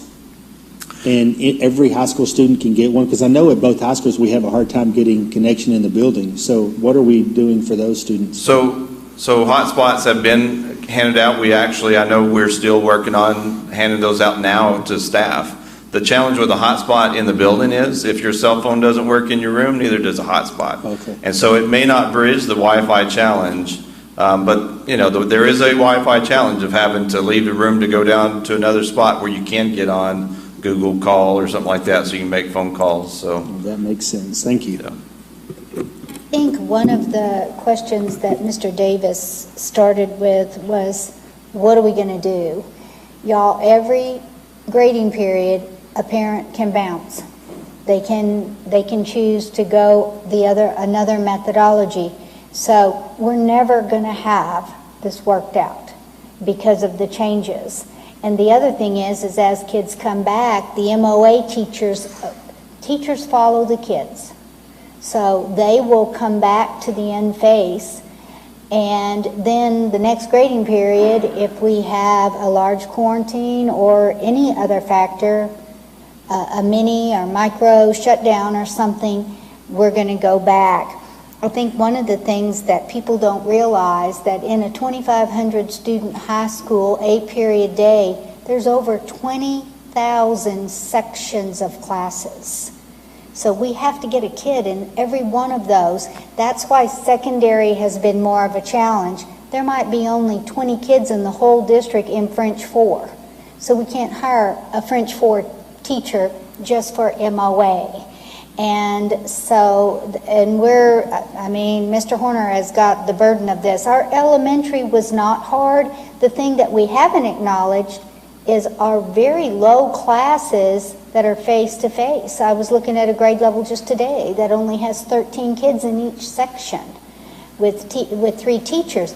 But we can't reduce the number of teachers in that because we have to anticipate the child is going to come back. And as far as extracurricular go, that was actually one of the requests of our principals. They did not want to allow the students, if they can't come to school, they can't come to extracurricular. But that was not anticipated. So when we actually looked at the October 5th return and then the next 6 weeks, November 9th for the 5-day, our council looked at that, and we would have had kids that were in band that all of a sudden they weren't going to get their band credit because they were going to stay home. And so we didn't think it was prudent to do that in the middle of the semester. That is still a request of our principals, to require a student, if they're coming at school for other activities, they need to come to school. So that, and of course, that's going to bring a lot of the MOA teachers back because that will bring kids back. So is there an answer? No. Are our teachers frustrated? Yes. And we all are. Compounded with all our area districts closing their MOA. You've probably seen their superintendent letters. One of their recommendations is to homeschool or find another district that will take you. So we are getting those calls. We're not taking those students at this time. It's just too hard for us to meet all of their individual needs while we're trying to meet our individual needs. I'd like to go on record just saying the staff, our teachers, our principals, everybody's working hard. We're in unprecedented times. Nobody knows what's going on. I realize lots of teachers are stressed. The administrators are stressed. principals are stressed, but I just want to commend everybody for continuing to try to be flexible, and I'm very confident that we're going to get it worked out long term. And I think we just need to support our professional educators and let them do their job, and I really, really appreciate everything all of y'all are doing. Agreed. And I second that, because the reason for the questioning, some of that questioning, it's really not to grill you up here up front. I want to make that clear, because the fact is that people are asking questions, and then we discuss it, and obviously it gets out in the public. So one of the things maybe Dr. Dixon can answer, but, through some of the training we've had, they said that in the state of Texas, and I don't know if it's true today, but it was a couple of years ago, that in the state of Texas, there are way more teachers retiring that are coming into the profession. So for some reason, there's an assumption out there that Midland ISD can just go grab 100 teachers somewhere if they need to, and with certifications and so forth. And I wish that was true. I wish that was the case, that we just need 100 teachers. Okay, come on, let's come to work. But that's not the case in the state of Texas. And according to the data, and I don't know if Dr. Dixon agrees with that there are way more teachers retiring than they're coming into the profession. Oh, that is true. One of the things, the loss of our student enrollment, 1,000 students, was devastating. But the positive thing is we had staffed for those 1,000, so we had surplus teachers to answer the MOA call. Otherwise, we would have 22 or more kids in these face-to-face classes, and then the huge MOA also. So that was a positive thing. I don't think we have a shortage. It's just the distribution of them. Right, because you can't, now we can't have double the teachers for everything that you need. I mean, it's not, correct. The practicality doesn't exist in this moment in time. When you say these schedules are changing so much, these students are going and coming, and they're going to be face-to-face, out. So I have some clarifying questions. You mentioned that there is an objective, perhaps, I'm not sure quite how to say it, there's an objective to try and get additional funds to those teachers that find themselves with an overload of both MOA responsibilities and in-person responsibilities. I'm all in favor of that, but my question is, I guess, is that the effort to do that would have come after their budgets were set and they made plans for their respective campus budgets. My question is that, one, what plans are underway to achieve that objective, and is it correct to say that we're not expecting campuses to come out of budget to pay those funds? That'd be something we'd have to come up with M&O on a uniform, equitably distributed basis. Is that right? Yes, sir. So just the conversations that I've been in with Dr. Goodnow and Mr. Bailey have been around what ways can we take advantage of how the compensation manual is already written to maybe make a small change to be able to apply to the MOA. For instance, we have systems when there is a vacancy to pay for larger class sizes. So what ways could we look at, rather than the vacancy, but the MOA cause the load, not necessarily class sizes, but the overall load, and applying what's already in the compensation manual. So no, sir, we're not expecting campus budgets to address that. Now, I will say in some cases where Title I budgets, they have some flexibility. They have the autonomy to be able to make some small adjustments for, within federal law for title funds for compensation for certain things, and that's kind of dependent on the campus. So there has been some at that campus level. With that said, the conversations I've had, are not about asking the campus to take that out of their budget to do it. So okay, so there's been some concerns expressed that if we rely upon campus budgets, that there would be an uneven application of the stipend or additional monies, but you're saying that's not what we're looking at doing, and if we did, it would be on a uniform basis, district-wide, taking advantage of existing employee manual options and expanding them to cover this dual load or excess capacity load, correct? That's exactly right. Okay. All right, next question is, going back to, I think, this is more of a, I guess, an emphasis than perhaps a question, is that, you know, what I keep hearing from teachers and parents is that they would love to have an pure online system comprised of online teachers with no virtual learning or in-person responsibilities, and then a pure in-person teaching. And I just want to emphasize my understanding that we would like to have that situation. However, one of the challenges is that we can't have a pure online teacher on multiple campuses, serving multiple campuses. TEA, as you alluded to, prohibits a dedicated online teacher serving multiple campuses.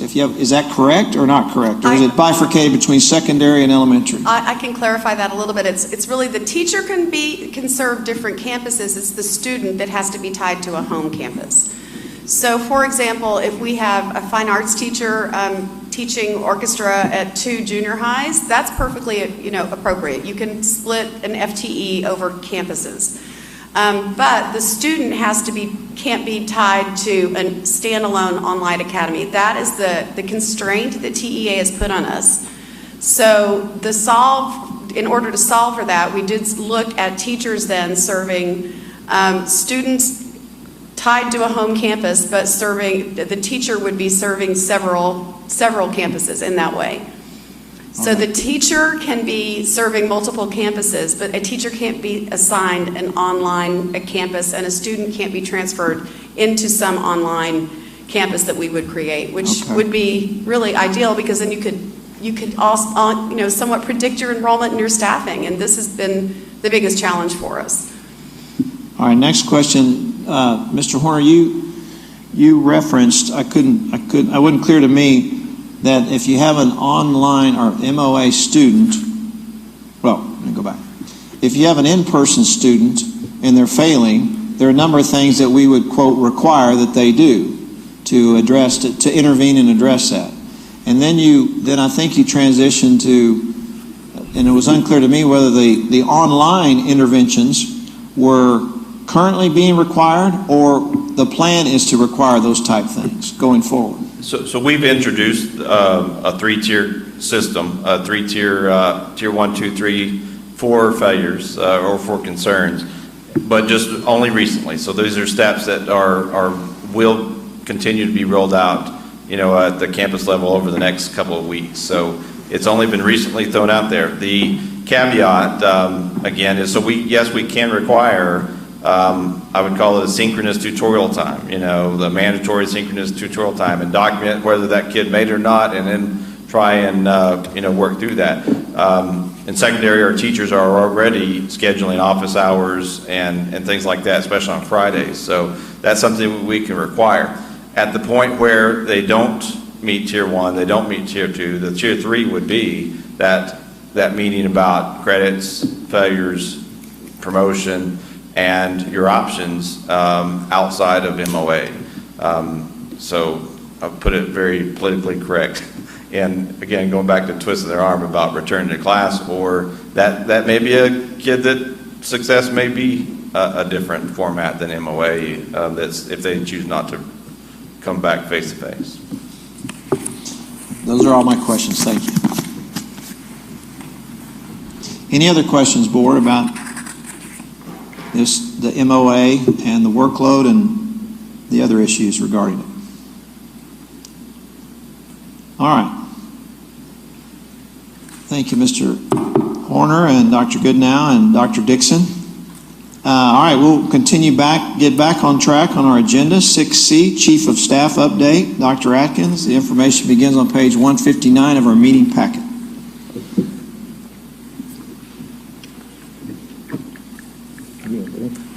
All right, good evening, President Davis, members of the board, Superintendent Dr. Dixon.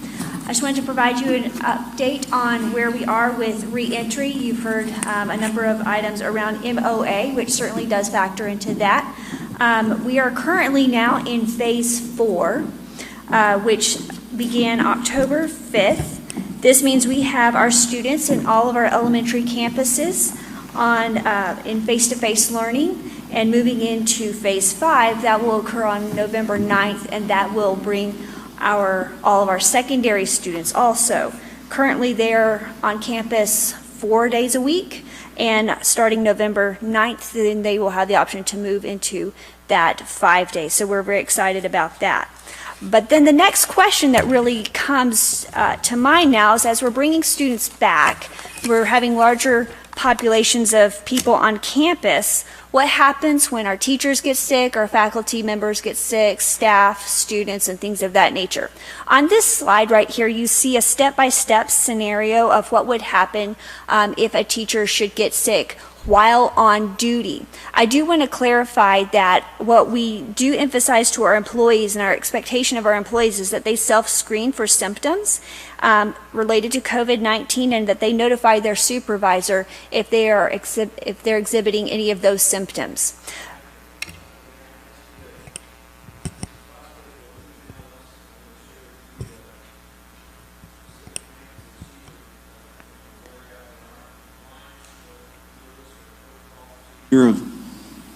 What do you know that is being done to help ensure that campuses do follow the protocols and procedures that you've established for them to follow in the event a teacher or student is found to confirmed case of positive COVID test? Yes, so we've worked out a plan with our communications departments as well as our nursing staff as well with that. As you look further on here, if a student tests positive, that's when we need to make sure that we are sharing with our campuses and our families that there has been a positive case on that campus. If there's a situation in which an individual was in close proximity, and this applies to students or staff, to an individual with COVID, based on contact tracing, then that's when that individual, those individuals would be contacted specifically. However, we cannot tell, because of privacy laws, we are not allowed to disclose which person has COVID-19. And so that's where I think there's some confusion and clarification around that. Well, let me ask you, looking at this, it looks, if I correctly understood Ms. Vasquez's remarks, it was not that people aren't reporting the existence of a positive test. It was that the people that should be notified as a result of that test aren't being notified. Do I read your chart here to say that it's the Midland MISD Health Services that's responsible for identifying those persons and notify them? So we do a number of things. We do our contact tracing. Also, the health department, Midland Health Department, also does their contact tracing.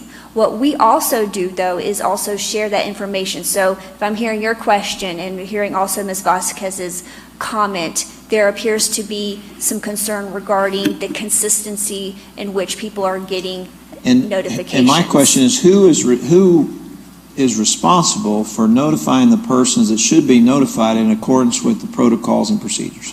And so that is something that within our campuses have been shared some letters that they in turn are to send out to their parents via email. I know a number of us as parents in here, we've received those from our child's campuses. To that effect, I can certainly, Imogene Douglas has also been working to coordinate some of those efforts about notifications, and I'm going to invite her to share further around that if further clarification and the question is to both, to either one of you, whichever can answer. So again, if I understood the criticism, it was that positive cases are being reported, and the persons that should be notified about that positive case are not being notified, and on every campus like they should. Is it the campus leadership that is responsible for notifying the persons that should be notified once they are notified of a positive test?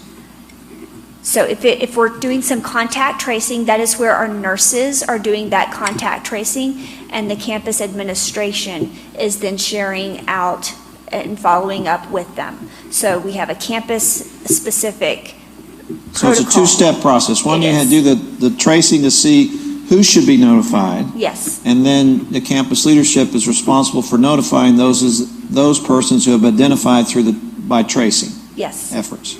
But And we don't, I guess, subject to further information, we're not sure, and subject to your further investigation, we're not sure if the problem is in the first step, that the tracing is not occurring, or whether it's the tracing is occurring, but we're just not notifying the persons who have been identified as persons who have been traced to be notified. Correct. Okay. But at no point in that process can you tell the person that the person that was with them by name is the one that. Right. We do not divulge the name of the person who has COVID-19. Okay. Yeah, I don't think anybody was complaining about the lack of the person's name. Yeah. Okay.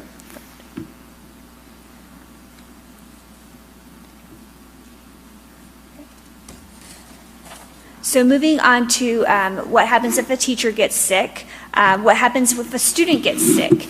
And to this next slide looks very similar to the one that you just saw. We do want our students to self-screen, and we ask for the support of parents also with their younger children to making sure that they're self-screening and making sure that if they are exhibiting COVID symptoms, they are not attending school, and that they contact their nurse if they are exhibiting those symptoms. If the test is positive, you'll see that it's a very similar process as what happens with a staff member. Make sure that we're notifying our families, and again, we also hear the questions and the regarding the contact tracing, the notification, and so we also will look at that through student and also by our staff. So moving into the month of October, we have seen an increase of our students, and not just students, but our Midland ISD personnel. So we've had roughly around 80 cases in October, which is an uptick. We certainly want to make sure that we're remaining vigilant and responsive around our mitigation efforts, and making sure that those who are designated to wear masks, our faculty members and our students grades 3 and up, are wearing those masks, making sure that we are washing hands, have hand sanitizer, cleaning and disinfecting our facilities daily.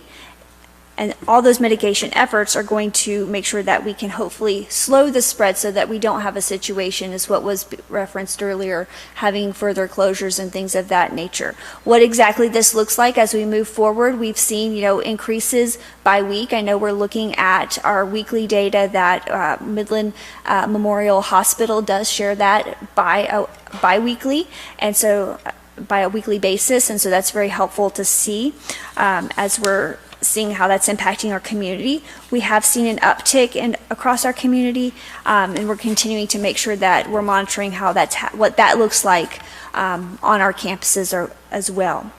Are there any questions that I can answer around those areas?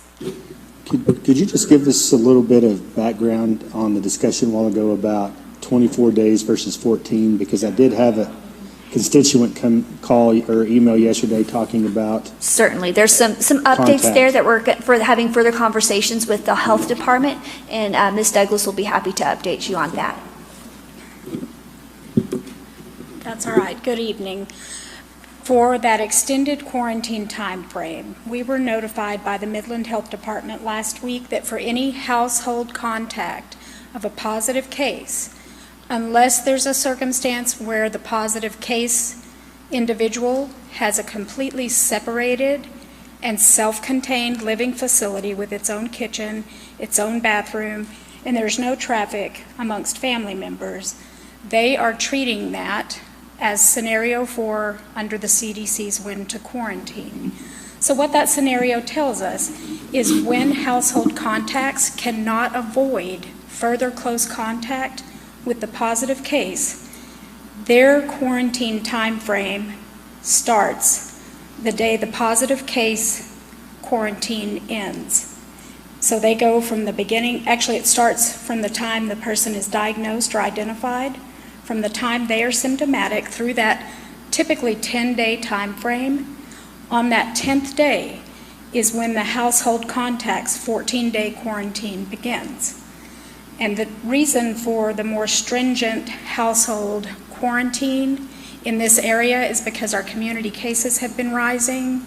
And there's also some evidence that shows that COVID can live on surfaces for a very long time and on human skin for a very long time. So in a household where there's a lot of mixing of people, unless there's a completely separate, self-contained living facility, the health department is advising household contacts to follow the more stringent quarantine rules. So it's the rule, not the exception, that if a student or someone in the house tests positive, that student's out for 24 days. That is typically what will happen, unless there's a separate, sometimes a student, or let's say it was the mom that tested positive.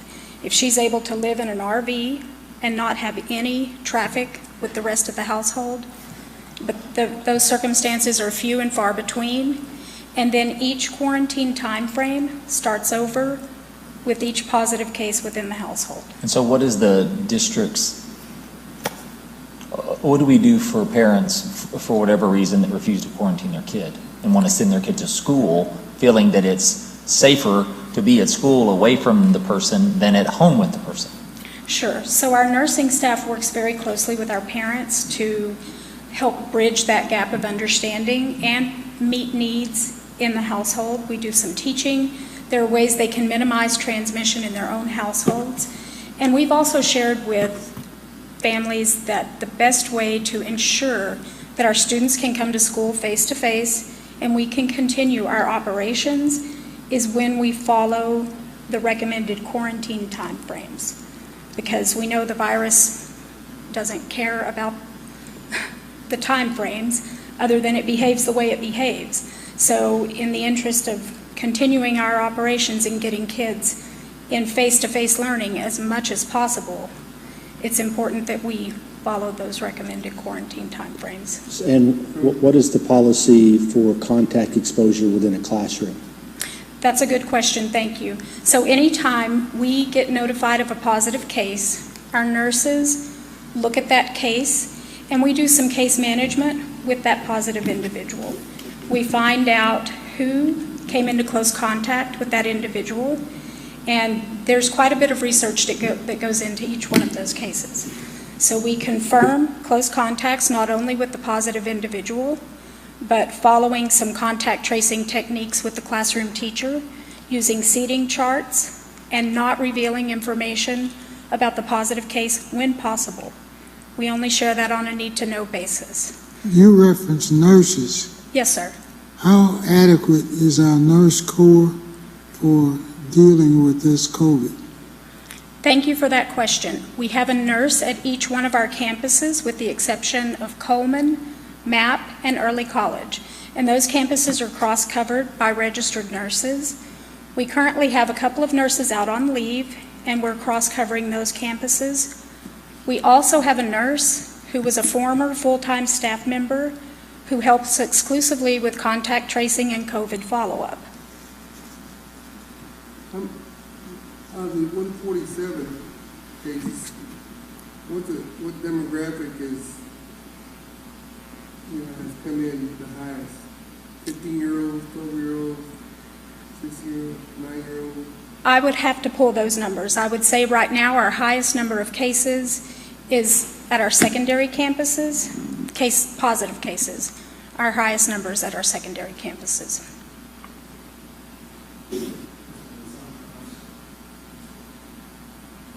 I'm sorry, I may have missed it. Did you say for the contact, so I have a student and someone in her class came down with it, she was within 6 feet of them. How long does my student have to stay out of class?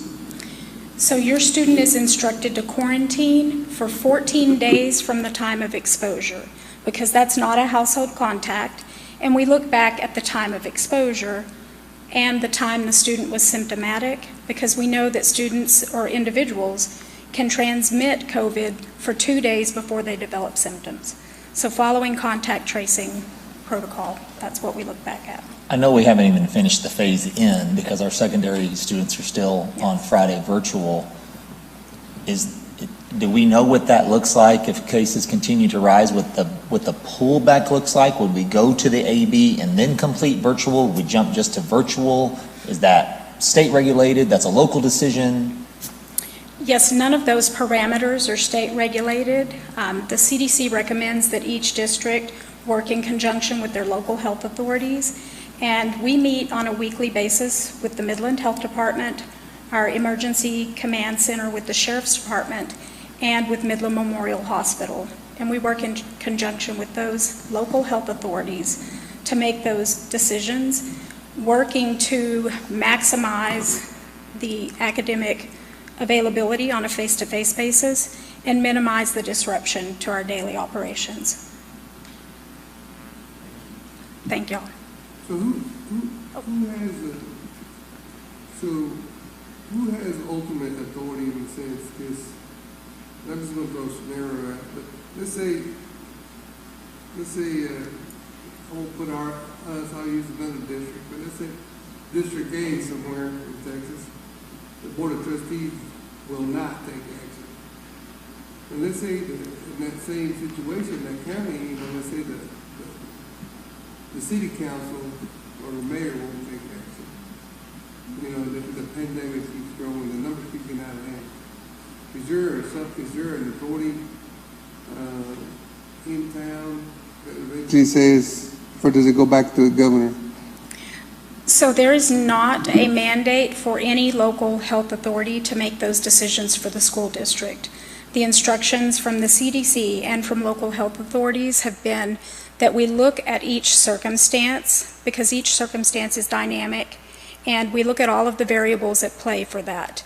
And the goal is, while we are protecting our staff and students, to also minimize the disruption to our daily operations as much as possible. And I want to say thank you to our staff and students. They have been very, very diligent with most of the mitigation pieces and very responsive when we've done contact tracing.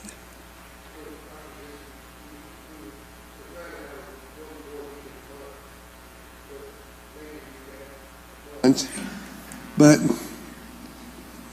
so just so people, so we just make sure we get this correctly. But from my understanding is that as the Board of Trustees doesn't come together every day, you have final authority for that protection in a sense, or would you call a board meeting to take action on a potentially full closure if the numbers just spiked up, in a 2-day or 3-day time frame?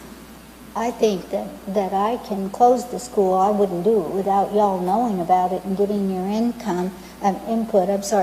But I think we definitely we've forgotten about somebody in this formula. It's the parent. The parent makes the CDC, the health department, the nurses, everybody in here recommends. The parent decides.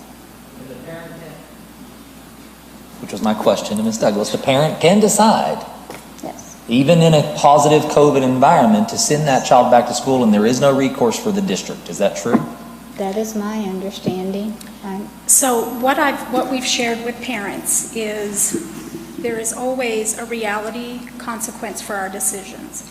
And when a parent opts to send a child back when they should be in a quarantine, from what we know about this illness, is that amplifies and multiplies the number of students that we will have exposed, that amplifies the number of staff we have exposed, and when we have a positive case, we don't have any flexibility with that.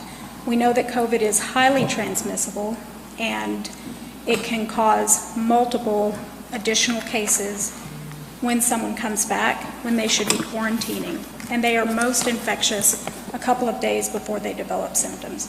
So we work very closely with our families to help bridge that and to help ensure that their academic needs are met while they're on quarantine away from face-to-face learning. Okay, thank you. Thank you. Any other questions? Yeah, I have just one other question. I know you have the 147 confirmed cases. It's 180 now, I think. 100 how much? 180? I think so. I guess my one question is, how many of these persons, as far as students and staff and our employees, have actually returned back to work? I would have to pull those numbers. The majority of individuals have returned back to work because that number is the cumulative number of cases since we've been tracking this back in August. So as soon as we are able to get individuals back to work and back to the classroom safely, we do that. All right, any other questions about this topic? All right, thank you, Dr. Ashton. Thank you, Ms. Thank you. Douglas. Appreciate all your work. Thank you. All right, moving now to 6D, academic update. Dr. Goodenow. D1 is 2019-2020 bilingual and ESL program evaluation. I don't know if it'll be Dr. Goodenow or Ms. Amaya or both, but Ms. welcome Amaya back. is out this evening, trustees, but we have Liz, I practiced this all day, Varela. I think I almost rolled my R. She'll give you the update this evening. Thank you. President Davis, board members, Superintendent Dr. Nixon, on behalf of Ms. Amaya, I'm going to present to you the 2019-2020 bilingual and English as a second language program evaluation, as required, of course, by TEA. This afternoon, Midland ISD bilingual and ESL program offerings. We're going to start with the programs and bilingual and ESL education that we offer by Midland ISD. Currently, we have the implementation of the one-way dual language immersion program from pre-K to third grade. We have the transitional late exit program model in fourth grade, and we have the ESL program 5th through 12th grade. We also have the newcomer academies from 5th grade to 12th grade. And the state assessment performance data for English learners. I'm going to talk about the COVID-19 implications. The incomplete administration of the Texas English Language Proficiency Assessment System, TELPAS, and of course the waive of the administration of the STAR test. Instead, we use the alternate statewide language proficiency assessment last links to determine the reclassification or exit of the students of the bilingual or ESL program. Based on that, this year we were able to exit out of the bilingual and ESL programs 185 students.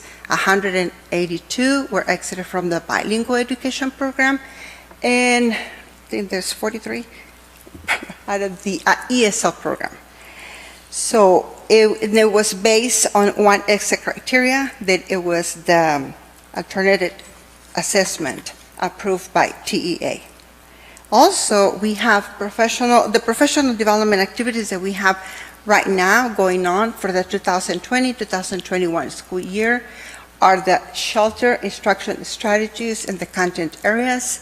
Of course, the understanding, the implementation of assessment for English learners, the integration and implementation of English language proficiency assessments, and the Texas essential knowledge and skills.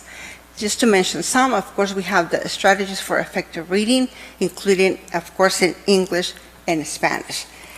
And we have also the ESL certification and preparation for teachers, so they can become ESL certified teachers, especially at the secondary level. The participation information for the 2019-2020 school year, we have the participation of elementary and secondary core content, bilingual ESL teachers, and of course, all classroom teachers. Regular and special ed education teachers that are servicing our English learners, of course, also participated on the 2019-2020 professional development training. The elementary and secondary principals, as well as the assistant principals. Every year, we submit to TEA our bilingual exceptions and ESL waivers. Last year, the 2019-2020 school year, we applied for a bilingual exception on behalf of 45 teachers, as well as the ESL waiver on behalf of 5 ESL teachers. This year, we are currently collecting all the data for the 2020-2021 school year. We are providing services to 3,646 English learners. And we are right now collecting data to compile the number of bilingual exceptions and ESL waivers that we are going to apply to TEA on November 1st. Can you elaborate on the why it's necessary to apply for a bilingual exception? Yes, sir. That is a TEA requirement when we are providing services to English learners. By the teachers that are non-certified, we have to apply for the waiver or the exception. So the teacher is semi-proficient in the bilingual, and we're able to accomplish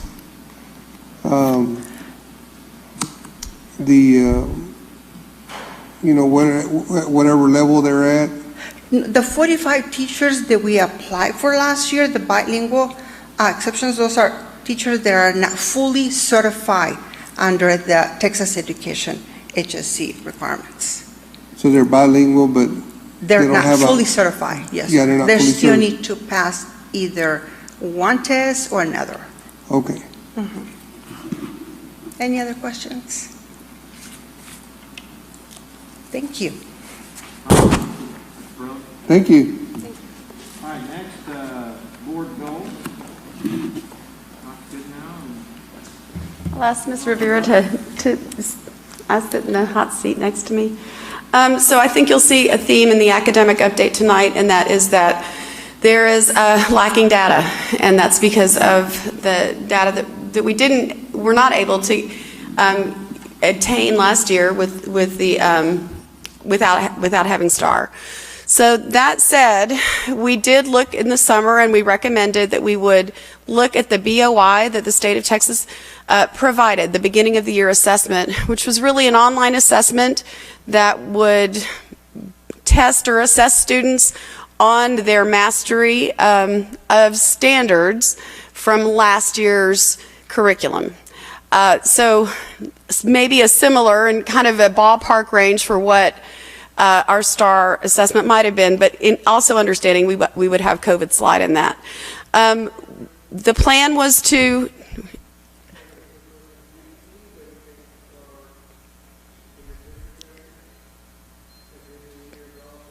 No, not at all.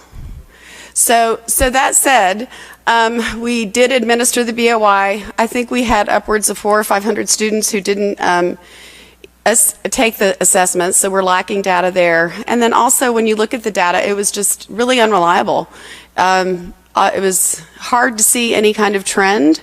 And so we also looked at our ISIP data from September. That really is for the emerging literacy goals and targets that we're trying to set. And we could also see some unreliable data in September, so we are giving that again in October, which we already did.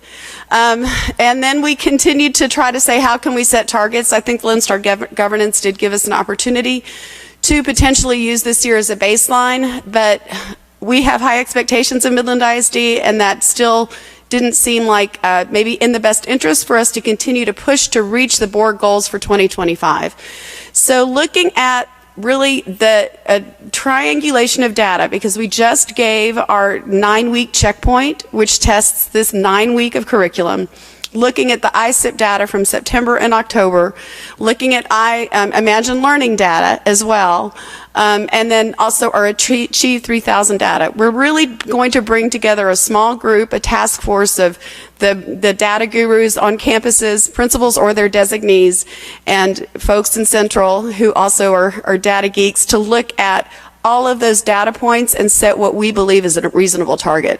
So it's looking at 3 different data sources, especially for those 3 through 8 targets, and setting something that we believe is both stretch and attainable.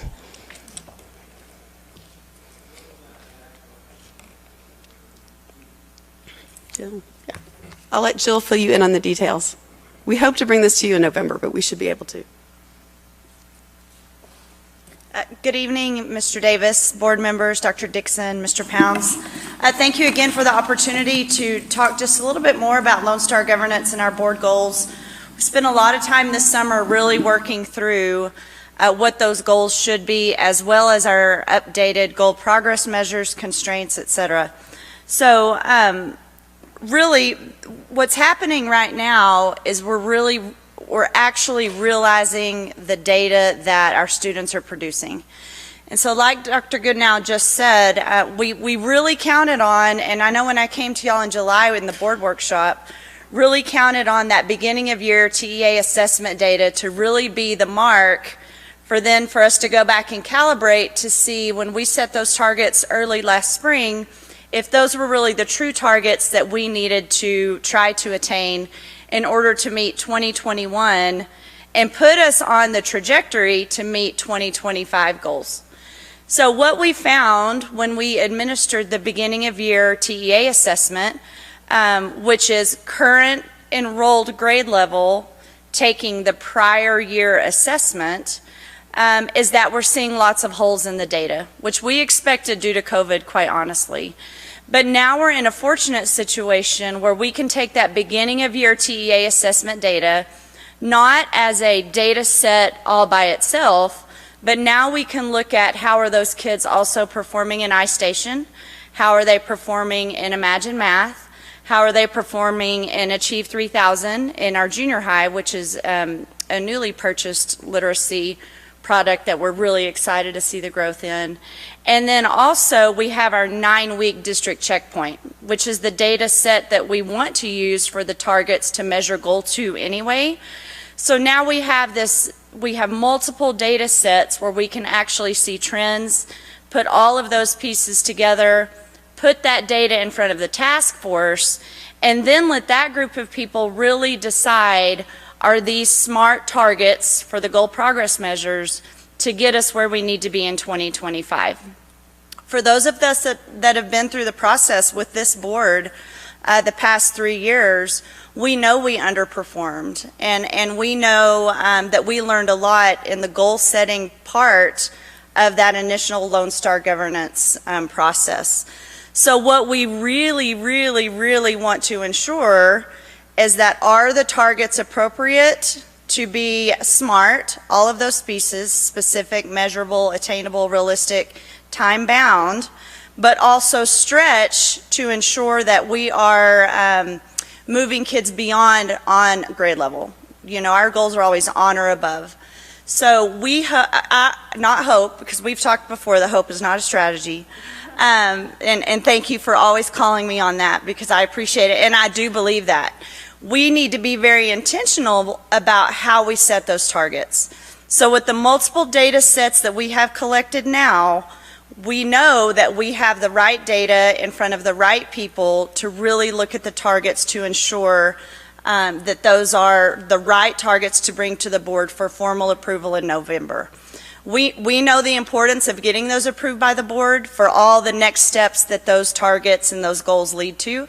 So we understand the importance. What we did not want to do is rush a product to the October board meeting and then set that whole trajectory less than upward. And so we wanted to just be very sure. So again, appreciate the patience that this board has exhibited in the process of COVID and no end of year data. We're running beginning of year data for the past 5 years, end of year data for the past 5 years, current checkpoint data, current September and October I-Station, numerous data sets to ensure that we really get this right, so that that can be executed in classrooms, because the bottom line is we know student outcomes have to improve.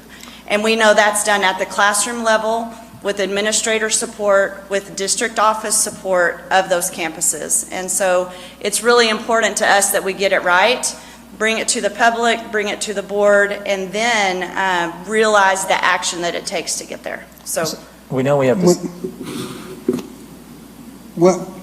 So one of my concerns is, I've never said this in the whole process of being going through this, but so over these last couple of years, I take the opportunity here and there to sample, our professionals as I've engaged in the community. And one of the things I sneak in there is, so what do you think about Lone Star governance? And, and the reason I want to talk about it because, I've gotten out of the deer in the headlight look, like, I don't know what you're talking about. And so I understand this is a large organization, and as we're working through the data and the communication point, sometimes it doesn't get down to the team in a sense. And then really when you're down at the bottom,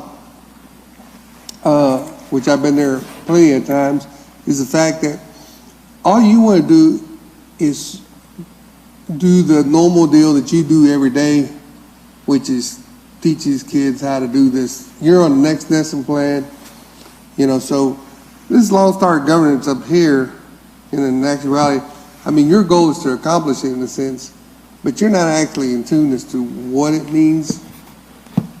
So what are we going to do to have that encounter across the district, to talk about the fact, hey, listen, this Lone Star governance, it's a goal setting, and then it's not only that, it's a transparent tool for the community, right? Because we don't want to go around, we don't want to walk anymore without having information to share that we're trying to prevent it before it shows up right at the end of the year when it's too late. And I'd like to answer that because I think what you've described is very unfortunate, because these board goals are also reflected in campus improvement plans, and campus improvement plans have campus targets that are directed to help us meet these board goals.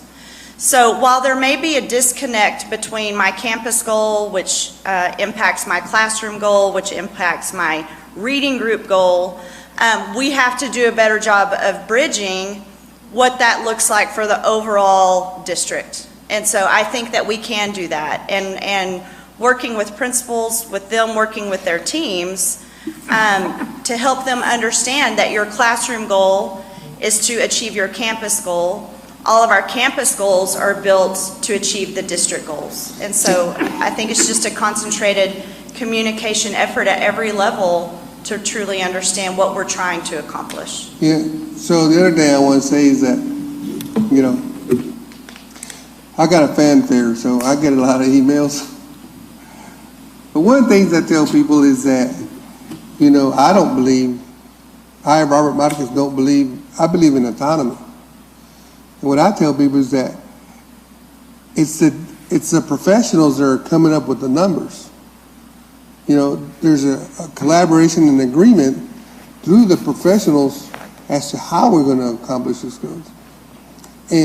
And I bring that up so people understand that I am not dictating in the sense that you should do this, and this.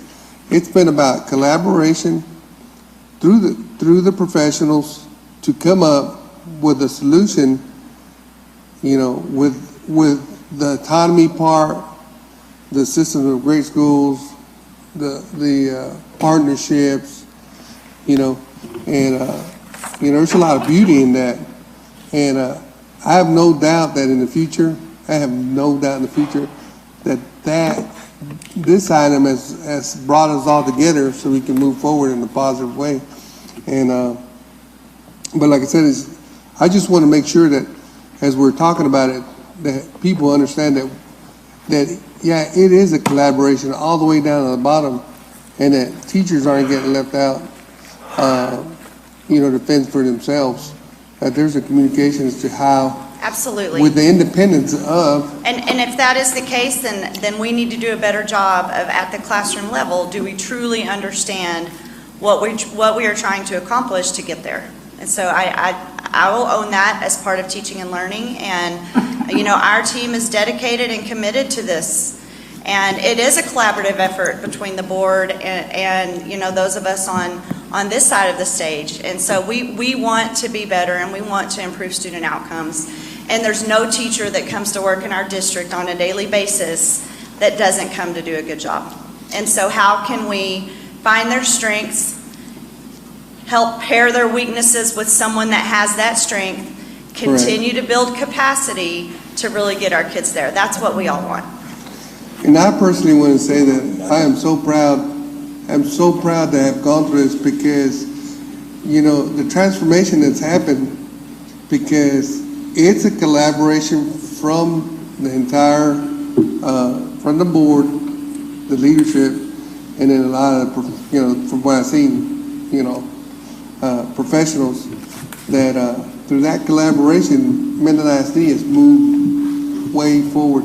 Now, just because we don't have an A in every school, doesn't mean that there's truly not awesome foundational work that's happened here at MISD.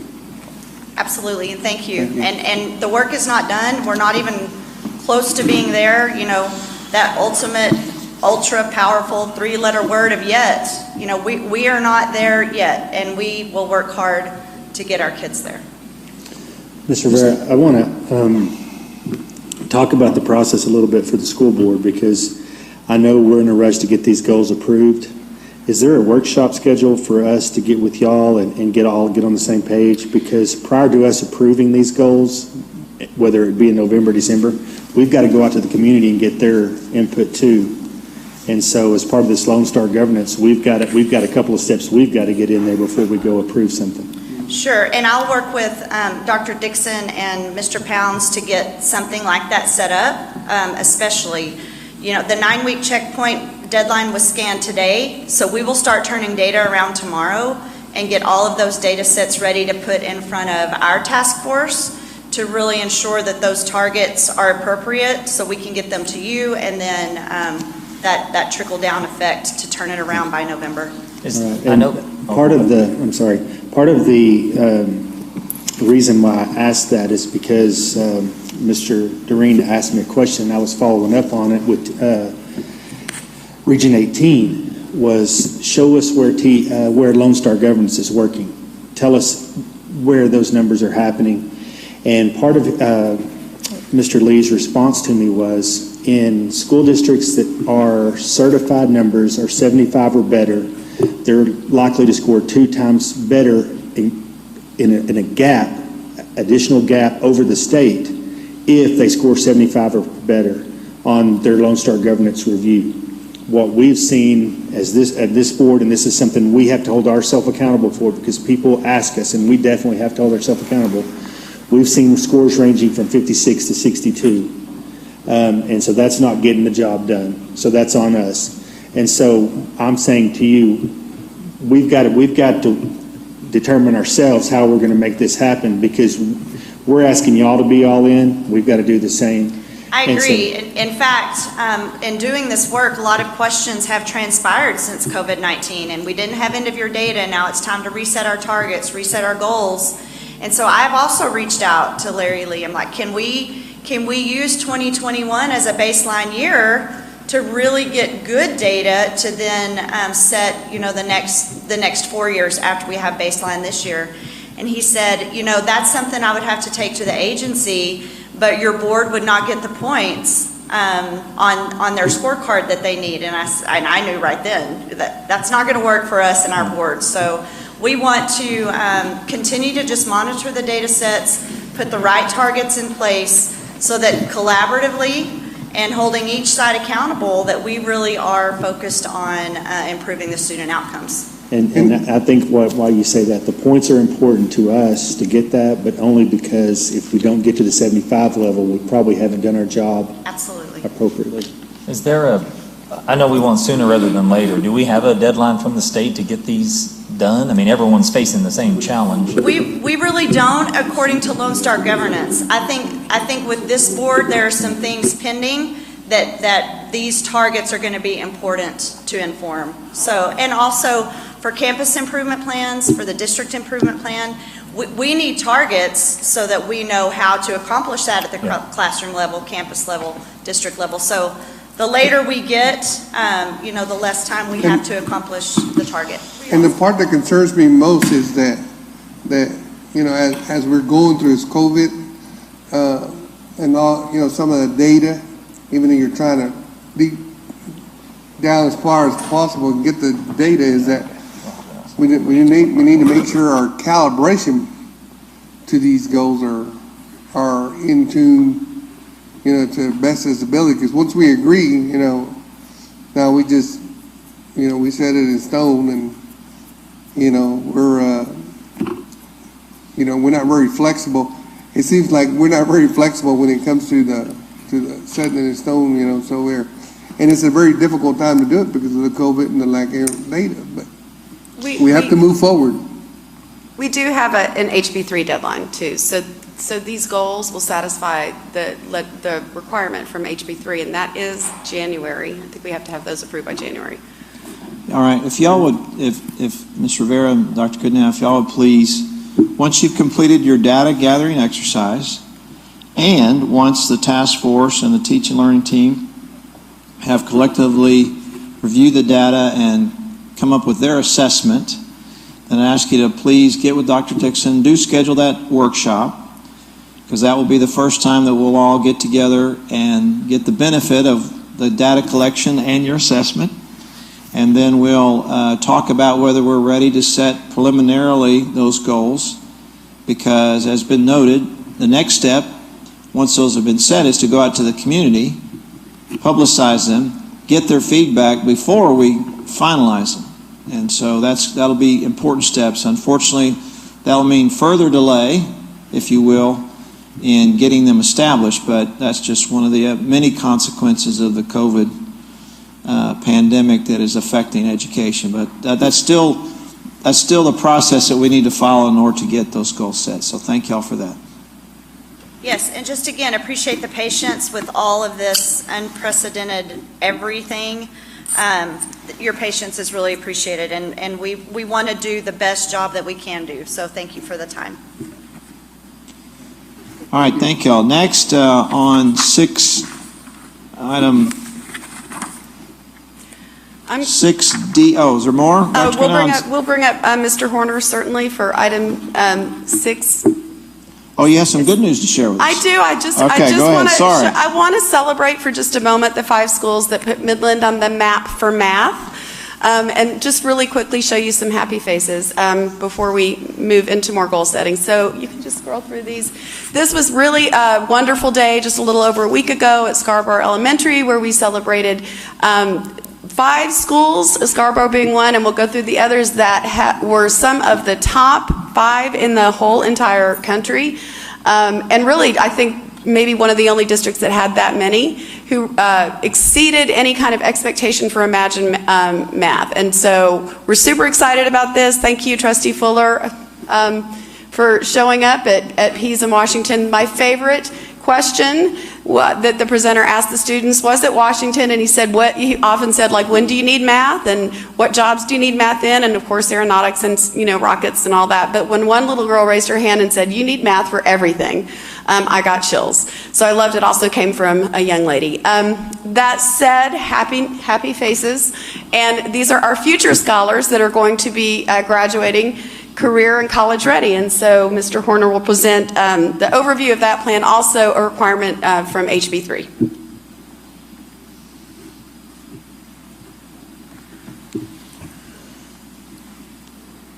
Evening again, board members. Dr. Dixon, thanks for giving me this time. Just to pull this all together, the board goals, of course, the third goal is graduation rate. So I do want to point out, over the last 10 years, under the leadership of Lone Star Governance and the work that's done, we've increased our graduation rate, and that is, of course, our mission. Our mission is to graduate all students prepared and ready for college or career. So I'd like to draw your attention to a little handout that Lena was able to put at your desk.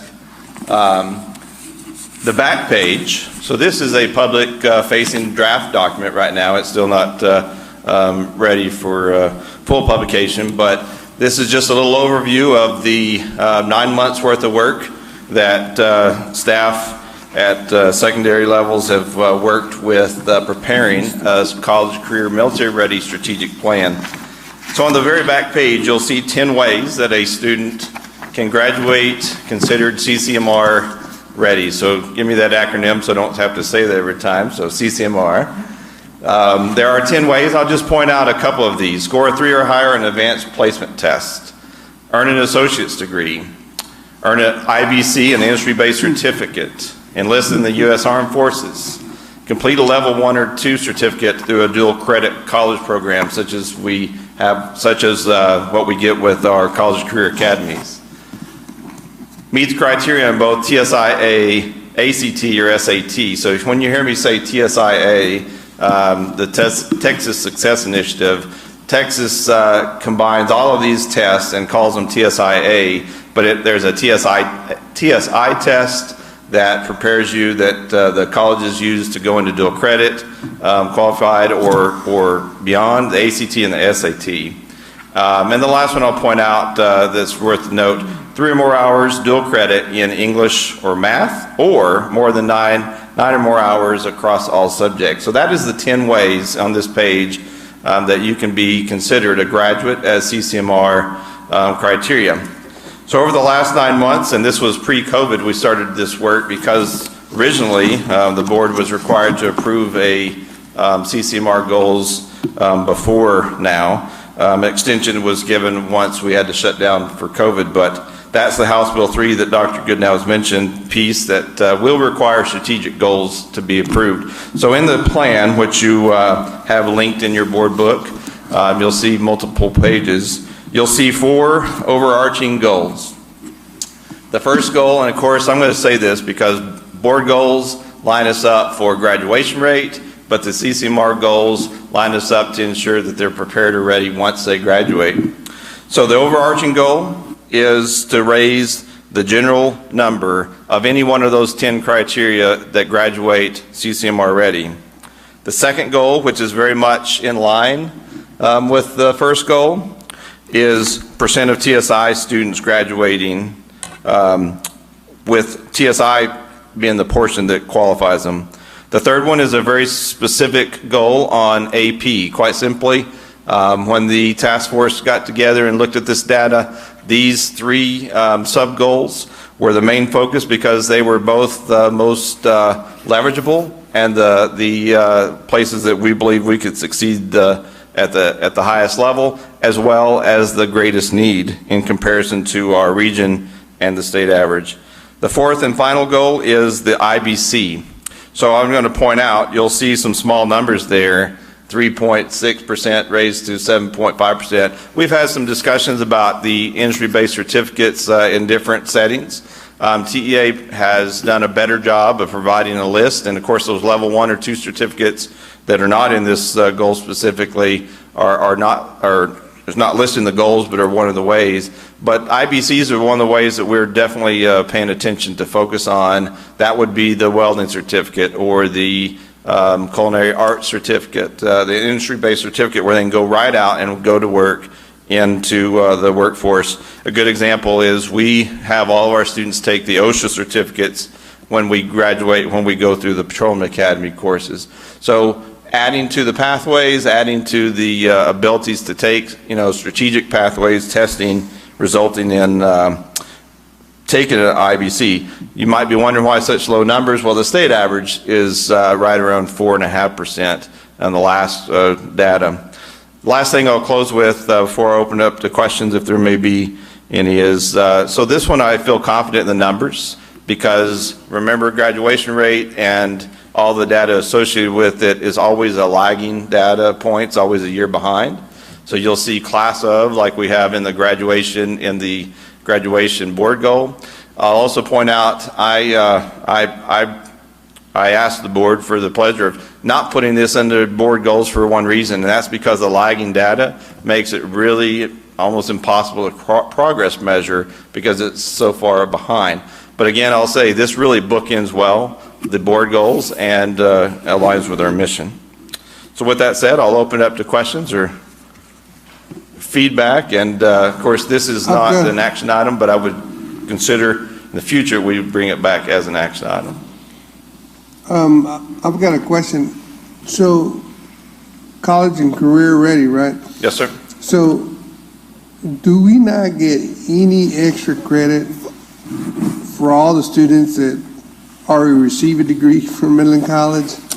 Absolutely. Those aren't college. Those are completely past and beyond. Yes, sir. And matter of fact, so one of the reasons you do not see, we didn't want to come up with 10 goals for our strategic plan because we want to keep it narrow, focus, and keep our eye on these high leverage actions. So we are actually very successful compared to the region and the state in the associate's degree area. So all of our students that graduate last year, proud to say 100% of our graduates from early college graduated with their associate's degree.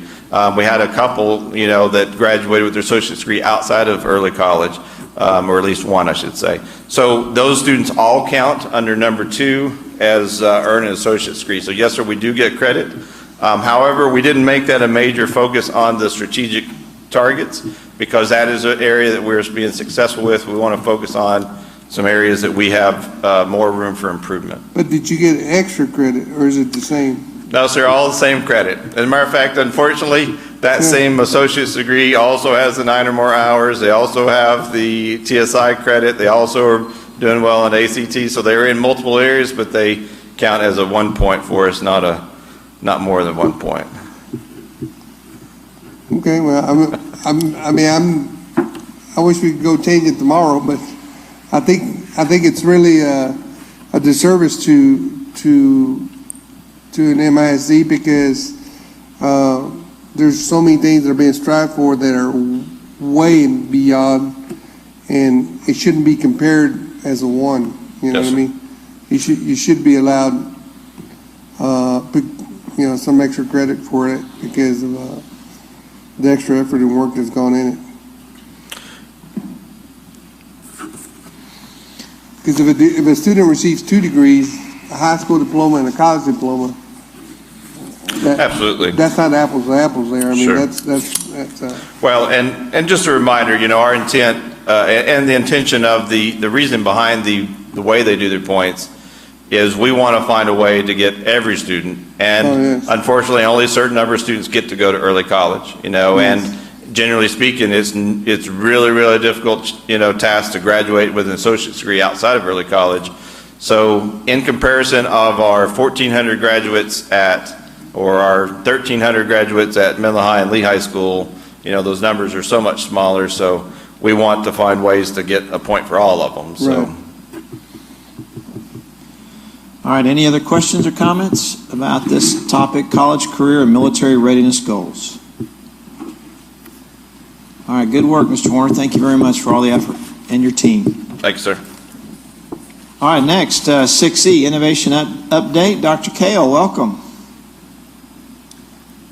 Good evening, President Davis, board members, and Dr. Dixon. I just want to give you all a little innovation update.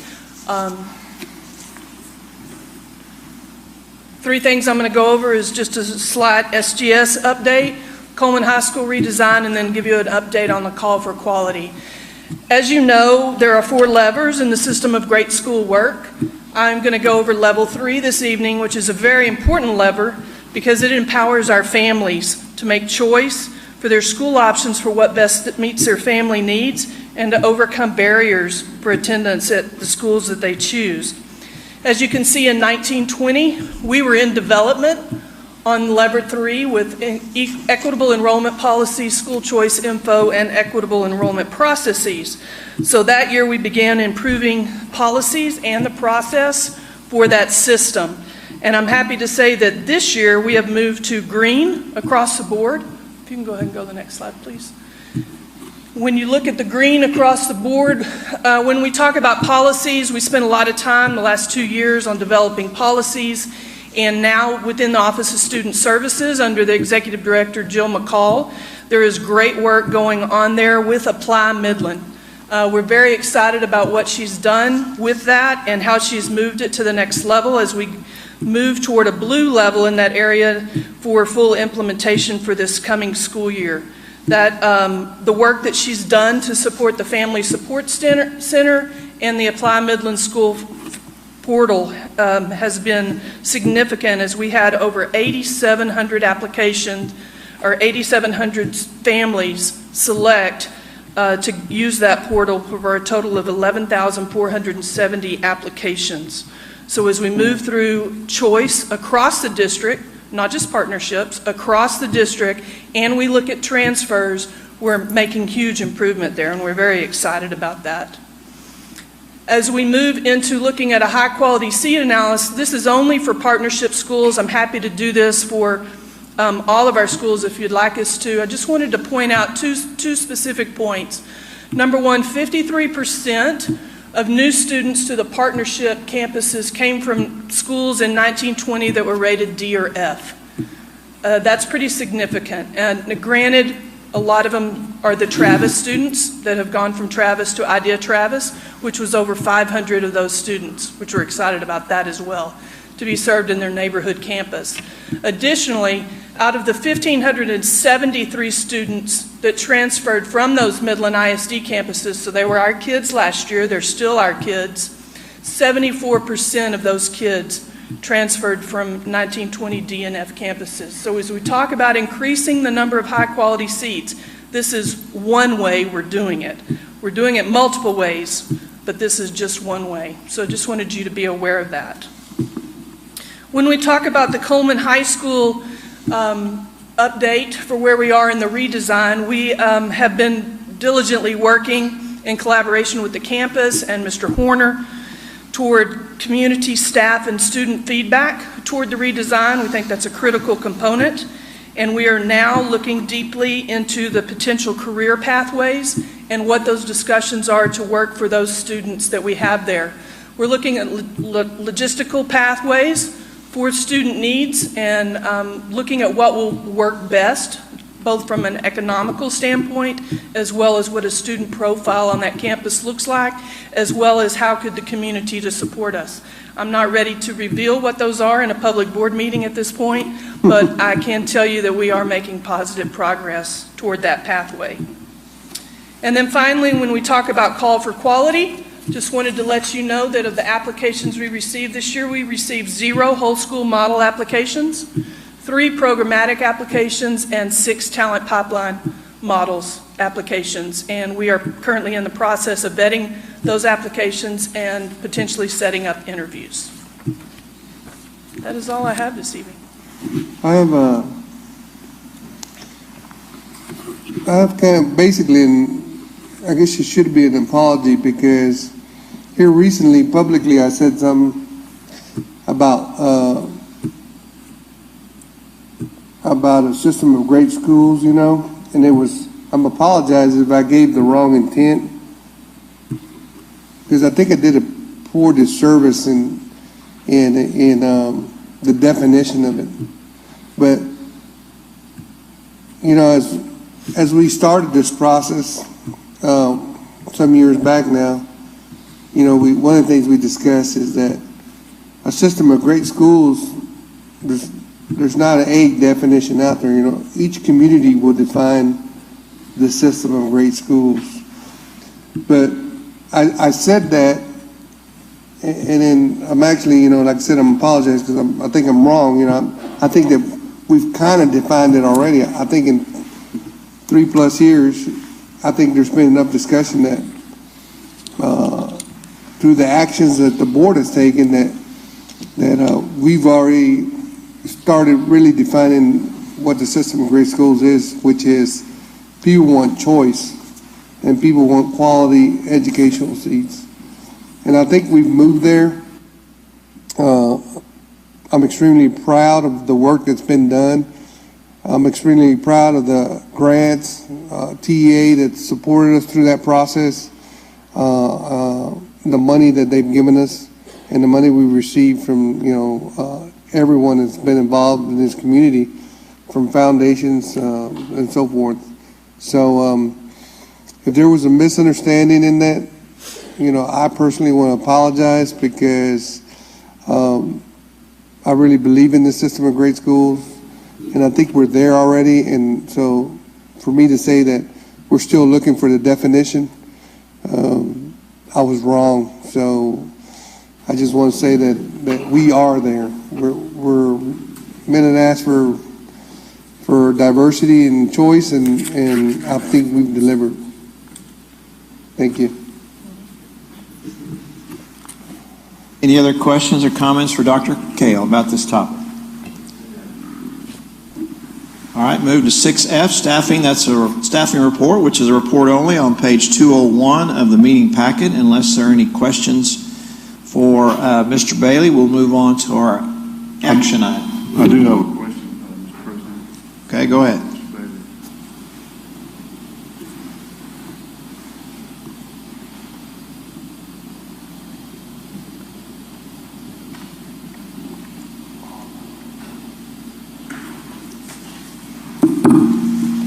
Good evening, President Davis, board members, Trustee Bishop, Superintendent Dixon. I guess one of the questions, or question I have, is based on the ESS, which we're using for a third party, and I guess there's approximately $200+ thousand that we spend in this partnership with ESS. I guess my question is, what are they bringing? Are they bringing staff or employees from outside of Midland, outside the district? What are they doing that MISD or your department is not able to do to be paying this kind of money to a third party? Absolutely, and Trustee Bishop, in that report, in my report that I submitted, there was information that upon vetting different entities that pursued and that provide substitute management services. ESS is the leader in the state of Texas as well as around the country. And yes, they do provide additional services that we are not able to provide within the district. Historically, for many years, I've been in the district 20 years, basically Midland ISD staffed one person, which was a paraprofessional, that managed the entire substitute management system. That included no recruiting basically, but just vetting applications and providing a monthly training, as well as processing those subs into the system. By partnering with ESS, it's listed there in the information that includes all of the management fees, and they bring to the table an entire organizational structure of recruiters, a call center that also processes and looks at our data to see that we have a high number of requests on a certain date later on in the month, and they start calling those subs to try to fill. So that's how they've been able to realize the success that we've had the past several months, and very quickly. They also, in addition to their national team, we have in our district a substitute manager, and Ms. Scribner has come on. That's someone that they recruited, as well as they've hired a recruiter. That's all they do. That person does visits and attends community events, and so that's another position that's in addition to something that we've never had before. They also have hired 2 part-time trainers that are retired educators. So when you talk about the number of staff members that they've hired for, specifically for Midland ISD that we don't share with other districts, and the national organizational structure that they bring to the district, that's how they've been able to realize that success. All right. Any other questions for Mr. Bailey? So do I understand this correctly, that we're, compared to 2019 and 20, we're doing great as far as separations? It's incomplete, right? Yeah. or, I mean, it says year-to-date, 3 resignations, retirement notices, contract. So, I mean, like, last year, we had a total from August to December, we had, and correct me if I'm wrong, but 45? Yes, that was August through December at this point in time in the year, so comparing real data, currently we are at 27. Oh, okay, okay. Sorry, I read the wrong thing, led me somewhere else, so, okay. All right, any other questions for Mr. Bailey? Thank you, Mr. Bailey. Thank you, Mr. Bailey. All right, now we get to our discussion action item, 7A, lease agreement with Ranchland Golf Partners LLC. The information begins on page 288 of the meeting packet. I'd just like to recognize Spencer. Ms. Spencer and Mr. Pounds, their work to address specifically, and you may do it, but I'm going to jump, the comment from public comment about the use of this facility. There are many listed obligations of the lease for golf team, tennis, fundraisers for the district use, like the foundation and booster clubs and those kinds of things. So we were very cognizant of that, or they were very cognizant of that during the negotiations. And so I just want to recognize that, appreciate that work. President Davis, Board of Trustees, Superintendent Dixon. In your packet, as mentioned, you have an updated lease agreement with Ranchland Hills Golf Club LLC with us. And in summary, the agreement includes a base rental payment of $10,000 per month, which is a guaranteed annual lease payment of $120,000. It's for a term of 2 years beginning November 1st, 2020 and ending October 31st, 2022, unless earlier terminated. In addition, gross profits will be calculated to determine the net operating income, and once the NOI has been determined and we agree on that, a yearly 15% lease payment deducting the $120,000 guaranteed will also be paid to MISD. Further, Ranchland Hills agrees to grant course access to all MISD golf teams during the golf season at no charge. They will agree to charge student golf participants a rate of $20 per player for the Tall City Invitational. Charge MISD Education Foundation a rate of $55 per golfer, including cart fees for its annual tournament. They will waive all facility use fees and banquet event fees for all MISD clubs, foundations, and associated educational programs. They will continue to support and participate in West Texas First Tee program. And also, very importantly, they will maintain all aspects of the golf course and its facilities, including all major capital equipment and facility expenditures. Make a motion that we approve the lease agreement as presented. Motion by Mr. Kennedy, second by Mr. Trischetti. I think it is important to note that they are again accepting the condition of the property as is, and as you noted, they are responsible for any and all repairs of any kind whatsoever. That we have no responsibility whatsoever. So if an irrigation problem arises, it's on them. If they dig another pond, it's still on them. If they fill the pond with water, it's still on them. It's not an MISD expense in any way, shape, or form. Correct. Thank you. Mr. Marquez. No, I was just, one of my questions was,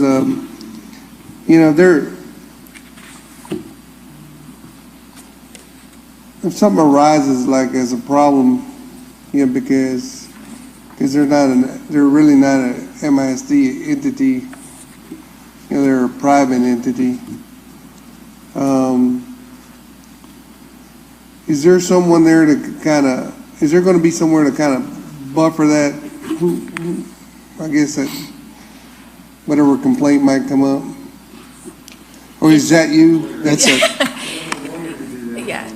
What? Well, two things. One, they're a tenant, so I mean, they're in charge of their own business. But two, they do have to provide us insurance for any claims that might be asserted against us for whatever reason.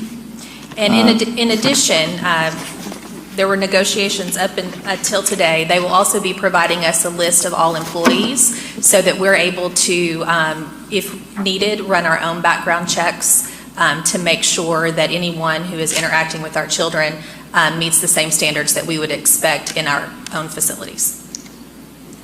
And they also indemnify the district and support that indemnification with insurance. Yes. And the one thing we do pay is the property taxes, correct? Any property taxes associated, yes, we would pay. Thank you. But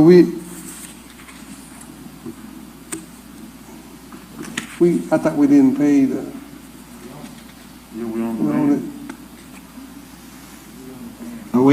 It's correct. We do pay the property tax. Until it becomes an educational facility, we are required to pay property taxes. And Mr. President, I call for the question. Are we ready for the vote? I mean, rather than go through. Okay.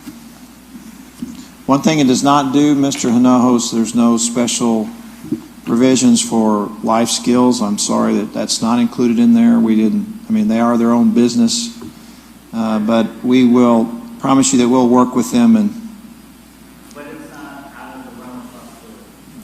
I hope not. Yeah, I hope that we will work with them. We promise to work with them and work with the Life Skills Opportunities Department and then work with the tenant to see if we can reach some mutually acceptable arrangement, whatever.